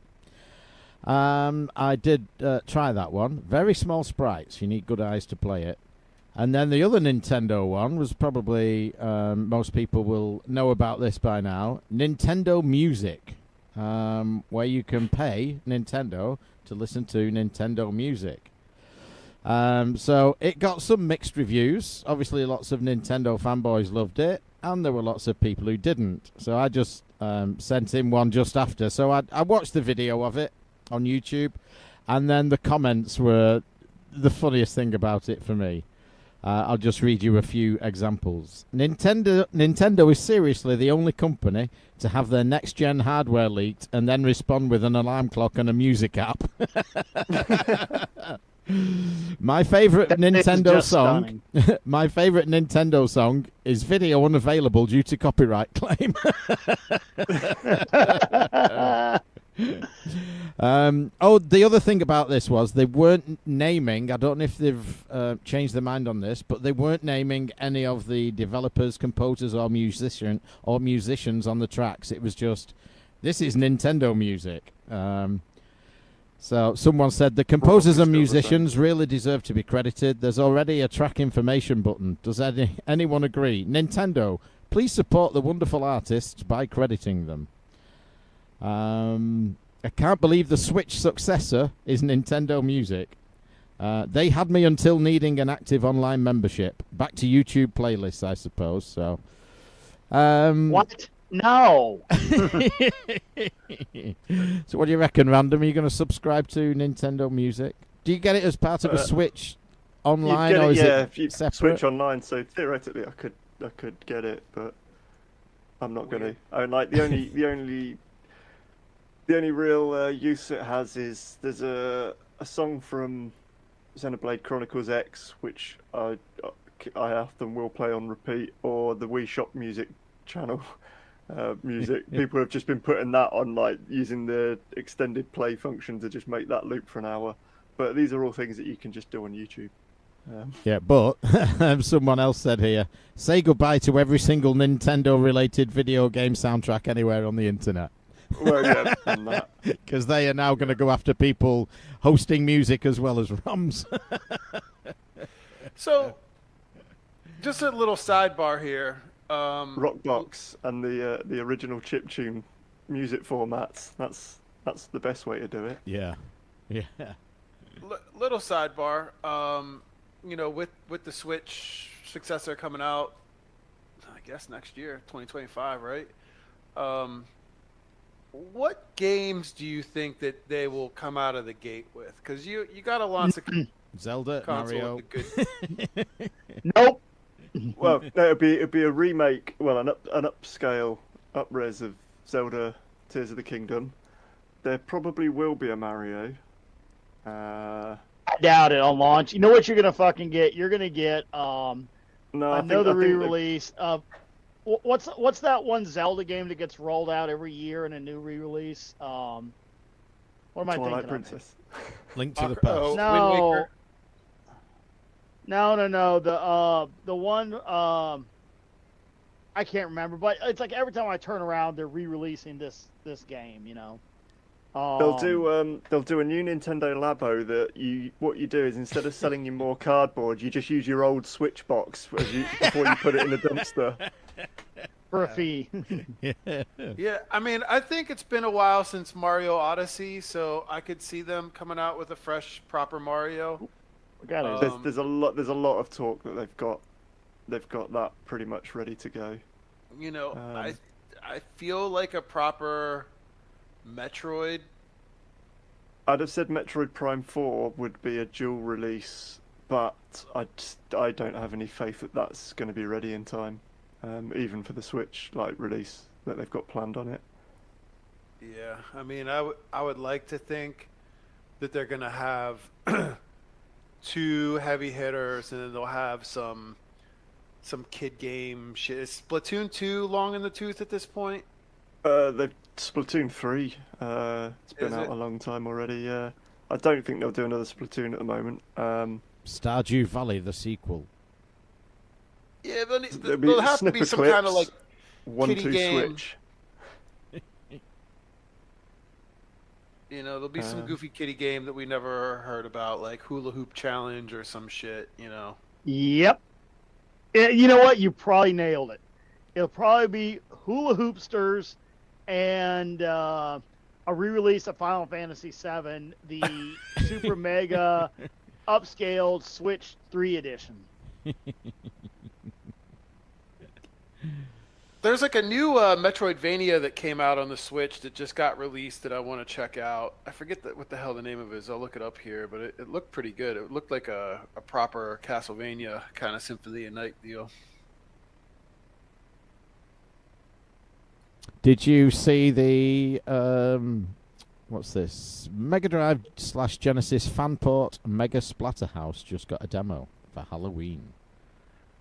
I never really cared for Splatterhouse. I think at the time it was sort of a novelty because it came out on the Turbo, and it was kind of like, wow, this is like so edgy. Like it was like that and Mortal Kombat were kind of like the only two real main bloody games that you could find at the time, and it was like, wow, you're like whacking people with a 2x4 or whatever it was, and they kind of had the blood effect and stuff, but it wasn't really a great game, and the character movement is sluggish. Yeah. The sprites are kind of chunky, it's just a shitty game.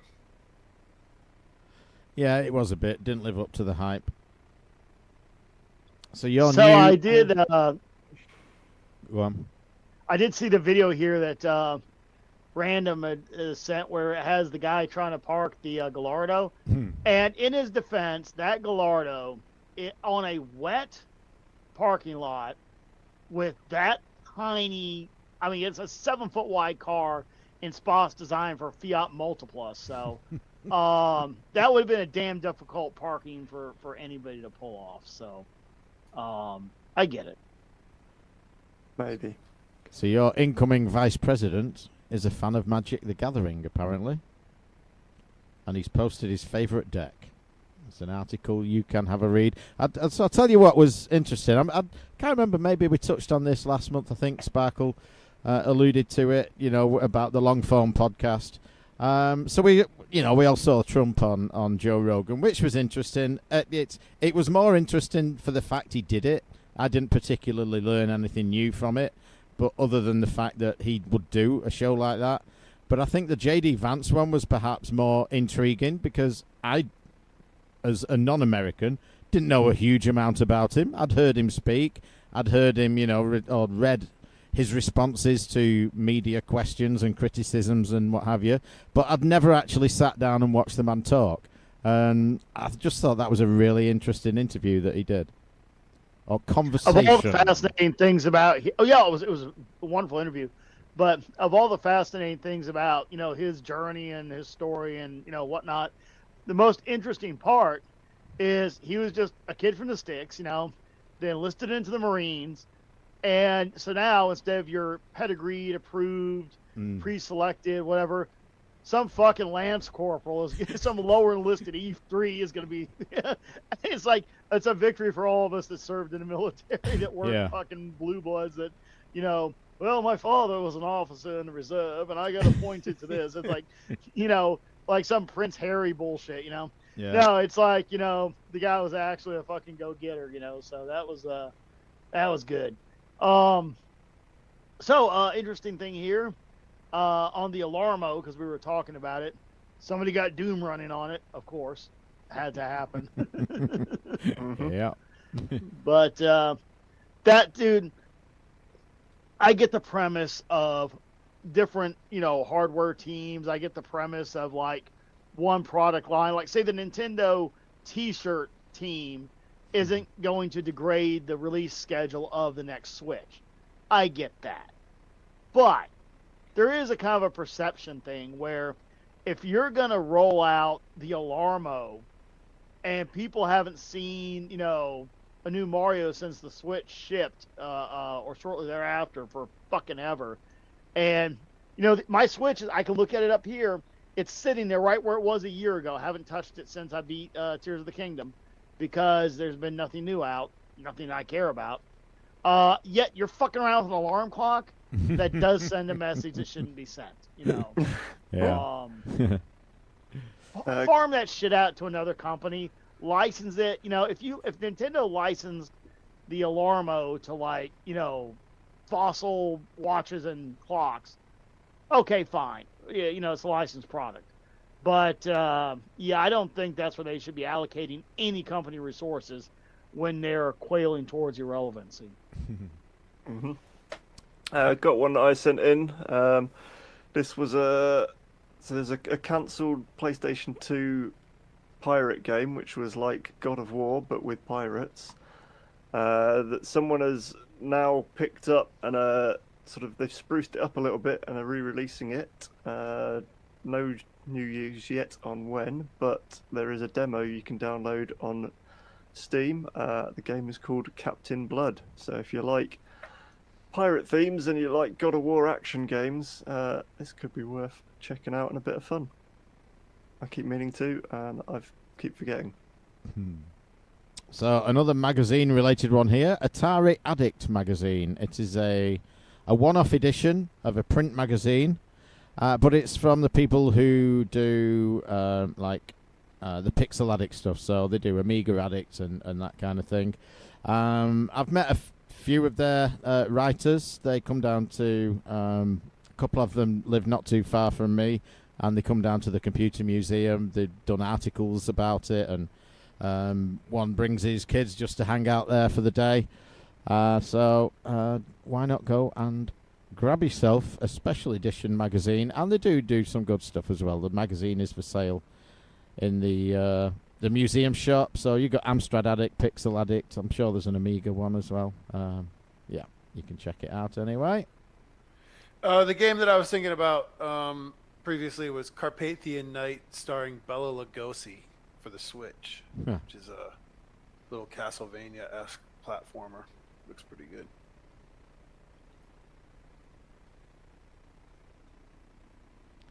So, Mike, funny enough, you mentioned museum.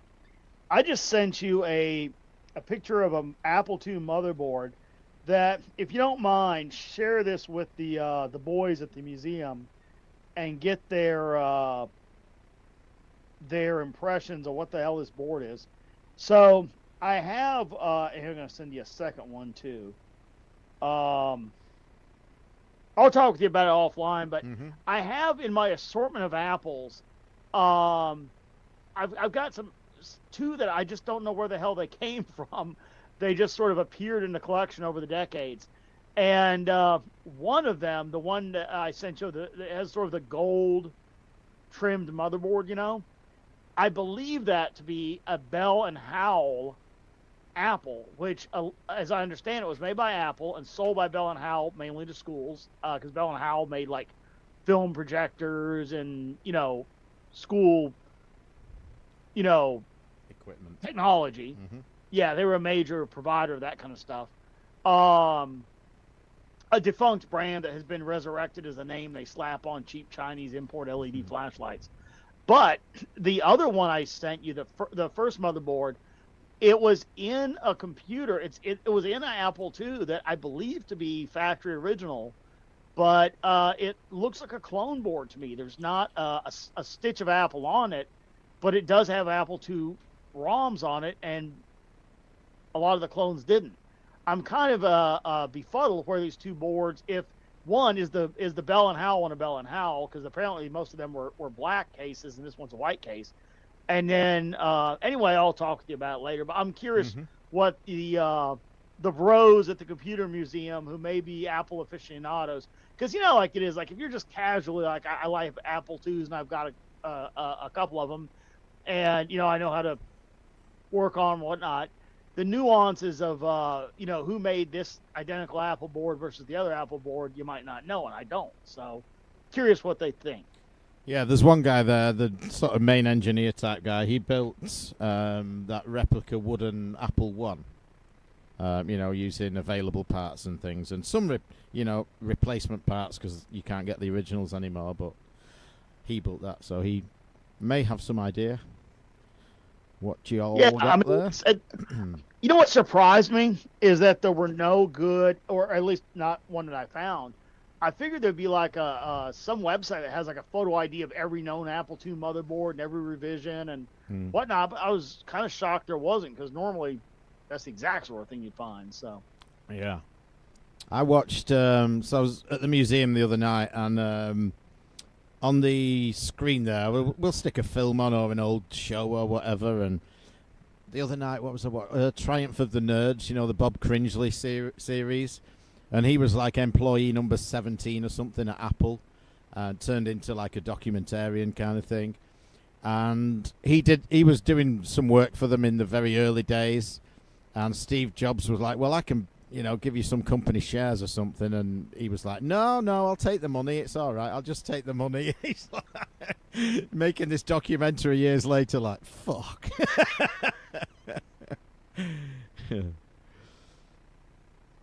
yeah. But I mean, it's weird. Like looking back at it now, if Steve Jobs offered you shares, we're looking with hindsight, thinking, yeah, take the shares. But it's kind of like SoCal offering you Game Gavel shares. Well, I doubt Steve Jobs was running around with a roll of them just tearing off sheets. Yeah. You know? Well, I started up another company. Well, I had to start another company because I ran out of shares of stock to give away in the first one. Yeah. Which, you know, it's Don't you crazy. people know how business works? I've been watching a little bit of, I saw an interview with Michael Saylor, and he's the CEO of MicroStrategy, and you know their stock has just been doing insane. They've kind of rode on the Bitcoin run, and you know, Scott was talking to us about Bitcoin, God, like, you know, over a decade ago. Yeah. About, you know, how we should get a miner and be making it, and it just sounded like a stupid novelty thing. It didn't really make any sense. No, but, hold on, two things can be true. It was a stupid novelty that I wanted to understand how blockchain cryptocurrency worked, right? And the best way to do that is go build a miner and see how it all works. But I don't want to imply in any way that I knew it was turn You're it a into what it genius, turned man. into, Yeah. I'd like to think that you've done quite well with it over just because of the long horizon that you've had on it. Well, I tell you what I did is I took, because I earned Bitcoin back when it was under $20, right? And I did the math. It cost me $440 something. If you take all the miners, because what I did is I went back on eBay, I looked at the various miners I bought, added them up, divide by the number of Bitcoins I made, and I was somewhere around like $445 per Bitcoin was my cost to earn each Bitcoin, right? So the Bitcoins that are just sitting there untouched will remain the case. But I have like one I just peeled off and said I'm gonna have something to show for and really as long as Bitcoin's above $450, I have technically, not lost money. Profits. So what I've done is kind of each year, in years where Bitcoin went up dramatically, I'll take about 10%, sometimes less, and I'll go buy some shit that I just want to buy that I otherwise wouldn't really spend the money on. And I just bought Puerto Rico. Olay. But no, I've bought shit like I got a pretty good NAS. I'm like, you know what? I want that king shit iBuffalo station with the 8 drives. That's 100 terabytes or whatever. If I could just order it, off of Bitcoin, and that's my thing. I bought, I bought laptops, projectors, whatever. But no, this year I'm kind of eyeing up like, all right, so normally around like January, February, I'll take a distro, a little haircut off of that Bitcoin, which has been shaved down a little smaller each year. But holy shit, when it balloons up to 100,000, now you're talking about a lot more money. So, I at least, if it ever goes away or fails or whatever, I will have bought a bunch of cool shit that cost me absolutely no real money. But that said, knowing what I know about Bitcoin, I assure you I have never taken the occasion to take my actual money and go buy more. It's like, yeah.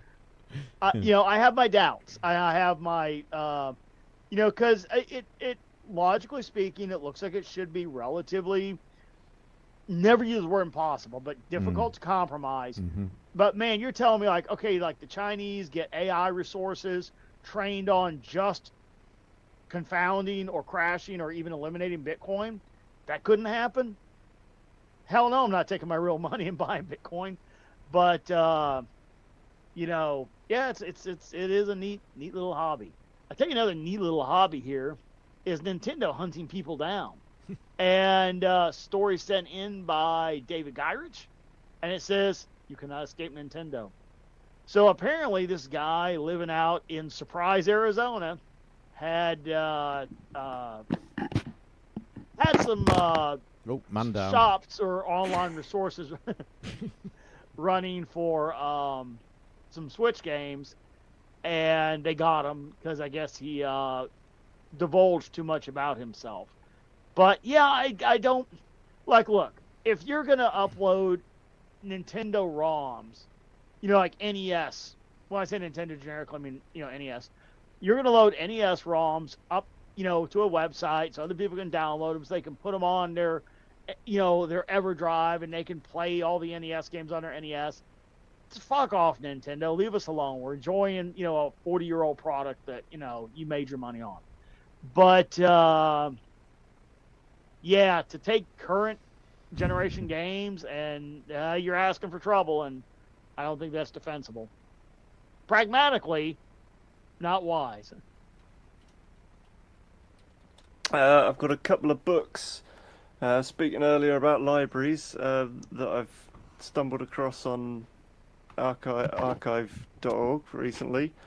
One of them is going to save you literally billions of dollars in NVIDIA products because it is artificial intelligence projects even for the Commodore 64.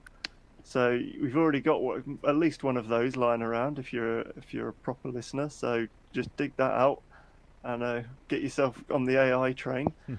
No, what could go wrong? The second one is one for George Lutz, and that is that someone has finally scanned and uploaded to the archive.org.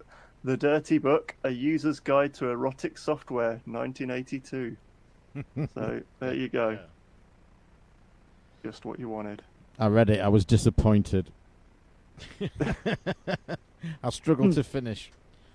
One here from Peter O'Brien, and he says, bye-bye Wii U and 3DS. So a few months ago now, we covered that Nintendo had shut down the online servers for the Wii U and 3DS, but people had joined them previous to that and were still playing online, and their consoles were still talking to the servers.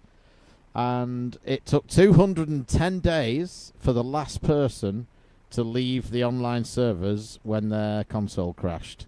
So it's only just happened after 210 days. So Wow. good effort. Fish Guy 6564 was the last one to be attempted to stay. Yeah. You know, you said earlier Sega fans are crazy. Not as crazy as you Nintendo fans. So got one here from Chris, and he a real interesting article that is it's an emulation thing right now, but I don't see any reason it couldn't be done physically. But it says the Super Famicom Satellaview is resurrected. Uses an emulator and broadband internet to replicate the Satellaview device that was in Japan for the Super Famicom. Really cool to see this idea come back. Hope there's enough that was recorded back in the day, plus the Nintendo leaks that we have a large database of goodies. Yeah, so this is the exact sort of thing Nintendo should stay the hell away from, because you'll create nothing but bad blood and nothing but, unhappy people that otherwise like you, right? And go out and buy your current products. So basically you download this BIOS and copy it into the emulator folder, and then it supports the Satellaview in your emulated Super Famicom. Now, can you just burn this BIOS, to an IC and drop it on the board and have the original hardware work? I don't know. I have never messed with this. I couldn't tell you. But what if you could? That would be really freaking cool. So I'd like to see a hardware based solution. Heck, if somebody came out with a new board, like if somebody came out with a board for the NES, and there's a larger number of these things that utilize the expansion port now, but something that could snap into an original NES and put you online to do stuff. I love the idea of it. And this is the exact thing I think Nintendo should just leave the hell alone, let people have their fun, let people enjoy an old product. And it's like, it would be like, can you imagine, like, you're out there working on your 68 Ford Mustang, and some asshole from Ford comes into the garage, yanks your fucking spark plug wires, and runs off. Like, dude, fuck off, man. It's not a new product. So, I don't know. I think that is a neat resurrection of a moment in time you didn't think would be resurrected. Yeah, definitely. Got a few back-to-back here. We might as well try and burn through all the last ones and get them all out before we go.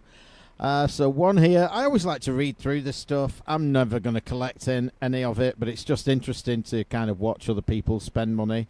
It is expensive Star Wars action figures, and some of the ones, obviously still in good condition in the boxes, and why some are worth more than others. Like there's a Boba Fett one that I think was dangerous on release, and I think maybe actually a child died. It shot missiles. Yeah. And so they recalled it, but then there are still some original ones out there. Speaking of recalls, did you see that movie Wicked? Not yet, no. Oh, no. Well, it's a prequel to Wizard of Oz, right? Well, when they made the box for the toy, they whoever the designer was. Oh, yeah.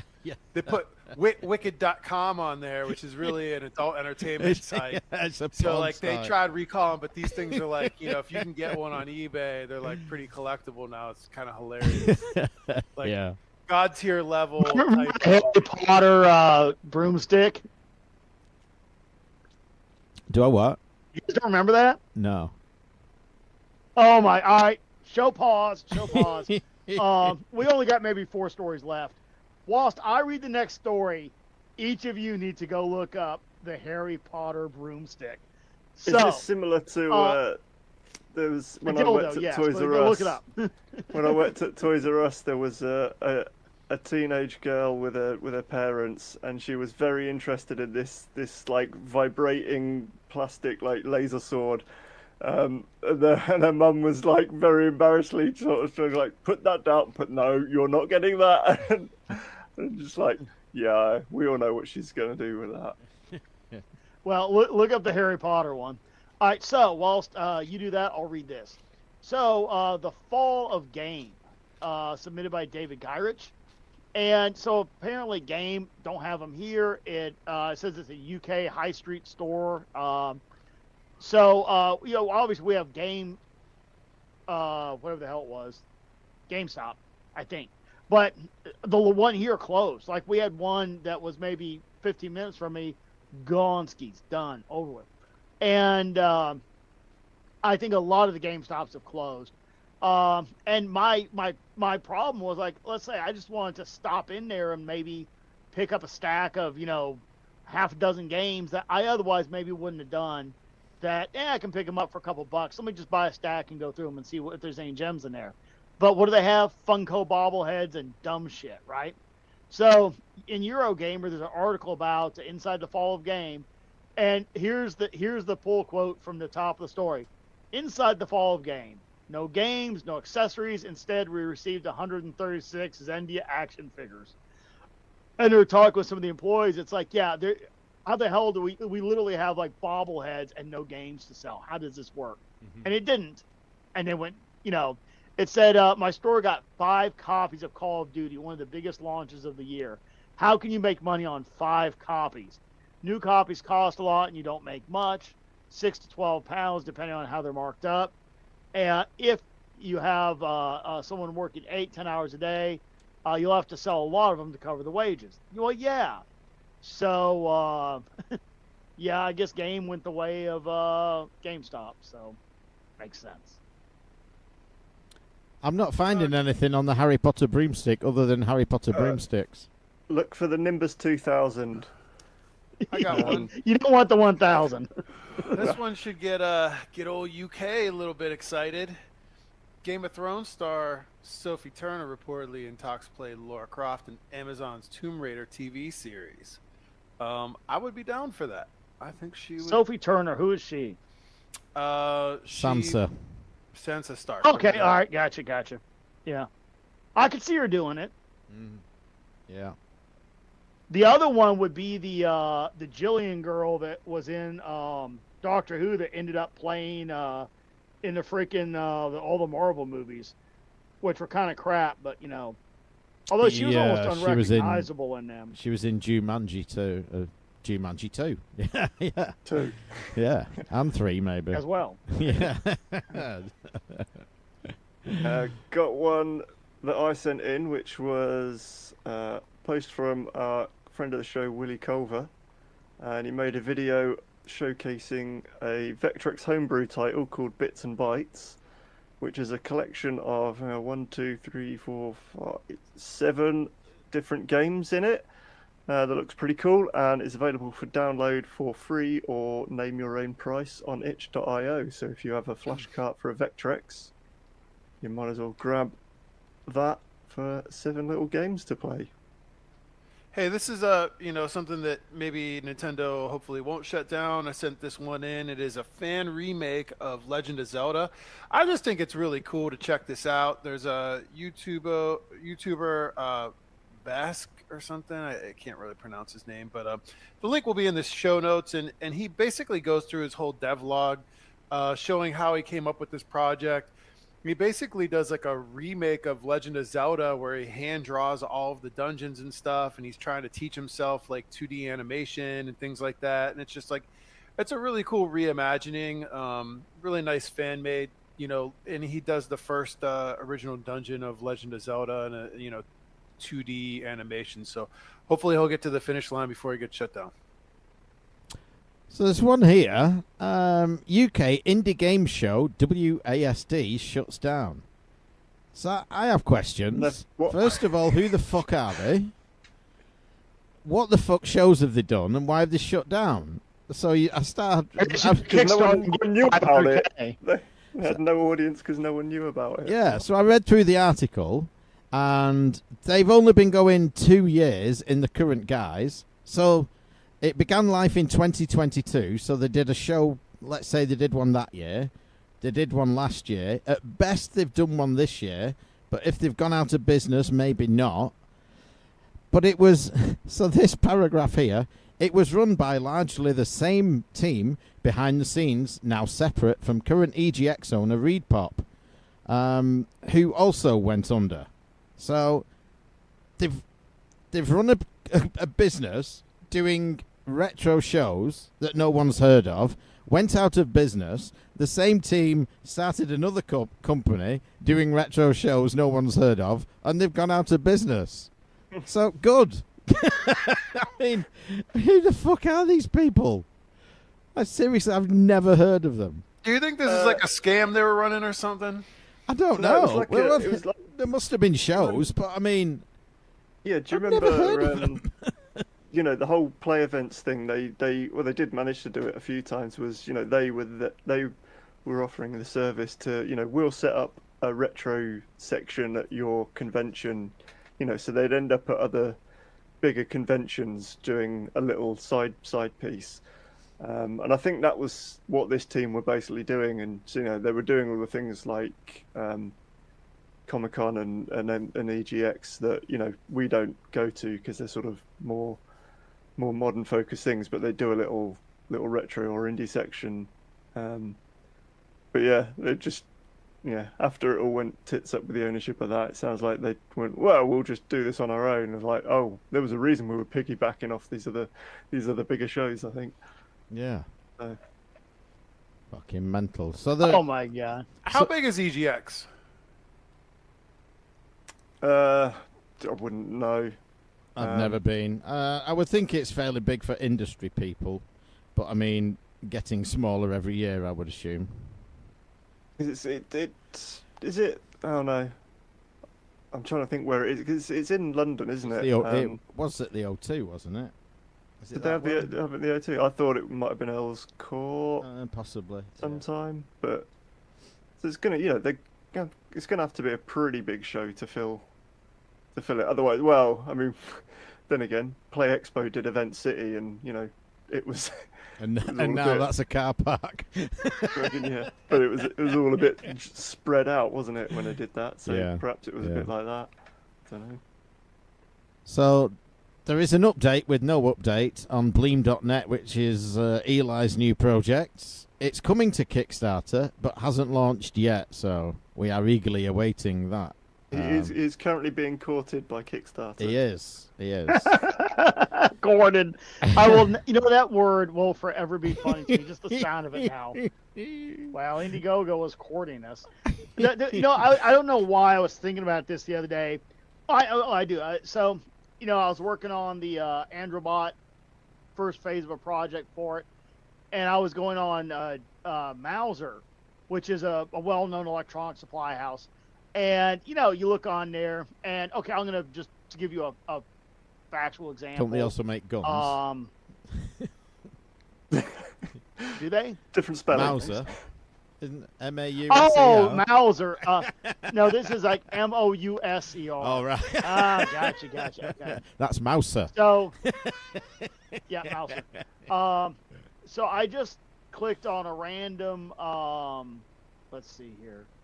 Don't click on a random. I'll do an FP. No, we don't want to do that. Don't click on that. All right, so I'm going to do FPGA system on a chip.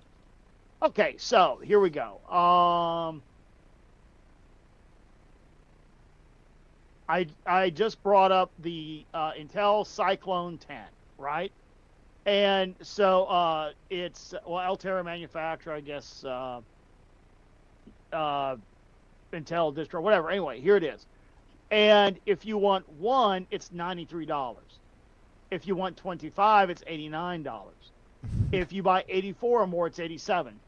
And they go up the chain in this. And some things have minimum purchases of one. Others come in like lots of 100 or 200 or 1,000 or anything like that, right? And let's see, view product details. All right, so right now I'm looking at the Altera FPGA. They have like 4,000 in stock, and they have their price breaks broken down by quantities of 1, 25, 100, 200, 4,000, up to 10,000, right? So one of the funniest things, so here it is, $9,855 for a case of these things, right? And that puts them at $109 each, whereas if you buy one, it's $133. So when I need to buy maybe, say, 6 of this, 5 of that, that's the level I'm playing at buying parts. Now, let's say in the case of the Coleco Chameleon, you're going in there and you're going to order, say, let's say you need 100 of these up front, okay? And then you're going to make a few thousand potentially. Your price breaks are already on the website because they sell that to tons of places that buy that quantity all the time. And one of the most revealing moments, the funniest moments, I was just kind of reflecting, chuckling on it as I was on Mouser doing an order of parts for this module, is the bit where I asked him, so who's your provider for this, or where are you doing this? Any honest broker would have simply said, oh, we're using so-and-so. Or like, oh, okay, all right. And it's just a normal discussion you would have in the process of this. And the guy was like, well, we're not really to reveal our vendor relationships at this time. It was like the most horseshit made-up line I've ever heard in my life around tech. Because it's like there's certain lines, like Mark mentioned one time, where he was talking about people that say, well, I'm kind of dangerous with Photoshop. And it's like red flags, run, bail out, eject. And for me, it's like, well, we're not ready to reveal our relationships with vendors. That means you have no fucking plan. And the best part, though, was like when he said this at the time, that like, well, we're not ready to reveal relationships. I'm like, oh my God, they have nothing. That was one of the things that said to me they have nothing. Because, yeah, it's like, you don't have a relationship. If you want to buy 4,000 Altera, Max 10, 10M40 FPGAs, you don't call up the vice president of acquisition at Mouser and say, hey, let's schedule a golf game for this weekend. I want to talk to you about some things. You go on the website and you look down the chain. Oh, I need to order 4,000. There's my price break. Shit. But that right there told me so much about what was going on. So I cannot wait to look into this Sega thing with interest. May have to dust off the old Atari Age credentials. What is Ely's new project? Bleem.net. I can't tell you what it is because he doesn't actually know. He just bought the name and he's like, shit, I need to do something with this. What can I do now. with this bad boy? Do like you did with Game Gabble, sell it to some Russians. .NET sites are never that good to own anyway. Like, it's kind of weird. Oh, dear. Yeah. Yeah. Well, I guess the last story of the night here to close it out, kind of funny. Billionaire internet company boss turns up to real life 1v1 against Call of Duty player angry about lag. So I guess a guy was angry about lag on Call of Duty. So he called out the CEO of the company and said, hey, how about a little one-on-one real-life PvP? Which I guess he means he wants to exchange gunfire with the guy. Okay. So Jimmy BLLT posted this. So, Xavier Neal, I hate you, and I propose a 1-versus-1 in front of the Lidl on Rue Saint in Marseille, the Call of Duty player said. So, Xavier Neal, the, I guess, CEO, goes to the Lidl. Lidl Saint Diem. he literally goes to the Lidl on that street, stands out in front of it waiting for the guy, and takes a picture. I guess due to the lag, the guy didn't get there before the CEO had to leave, but it's just kind of funny. Yeah. Je attends. I am here. Fucking brilliant. I challenge you to a duel. Accepted. Awa, awa, awa, awa, Your terms are acceptable. Yeah. There's a couple of horror ones there. I can't remember if you did or not. I don't think so. Horror movie villains who made it to video games. And did we do the House of the Dead film in the works? No. I don't think we did. What do you reckon to the House of the Dead film? Like, horror films are so... It's on a knife edge, isn't it? It could go either way. I like them, but yeah, I don't know. Wasn't there a... What's his name? Fucking... twat who makes all the shit video game films. Okay, you got to narrow it down. Yeah. He made Postal. Hollywood, is that her name? Rob Zombie. No, Is he a you know twat? who I I don't mean. know. I don't know where the market is these days. Uwe Boll. Uwe Boll. Yeah, Yeah, he did do one in 2003. He's already done one. Yeah. So why do we don't need another one. Paul Actually, the W.S. second Anderson one- to write and direct.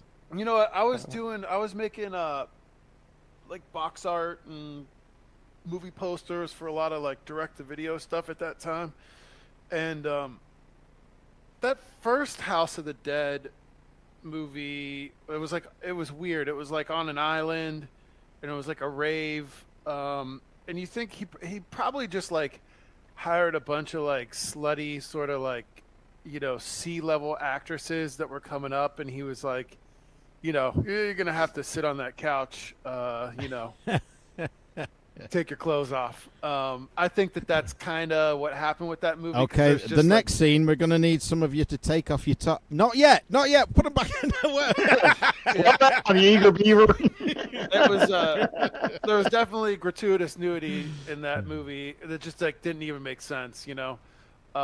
There's gratuitous nudity in every early '80s movie, though. Remember, like they always had to work in the. God bless them. Like even trading places, like Jamie Lee Curtis turns around in the bedroom and she's got her tits out. Like, didn't need that in the scene, but hey, didn't hurt, did it? Yeah, like so. Don't be a killjoy. It was like a weird. Anyway, it was like something they were at a rave and like there was like they were doing drugs and turned into zombies or something. It was pretty bad, but actually the second one, which I don't think he had anything to do with, they did make a direct-to-video House of the Dead 2 with like Sid Haig was in it or something, who, if you're a fan of horror movies, you'll kind of recognize him. And it was like in a fucking school best clown character ever. Yeah, you know what? He House of the Dead 2, even though it was like direct to video, it was kind of cringy.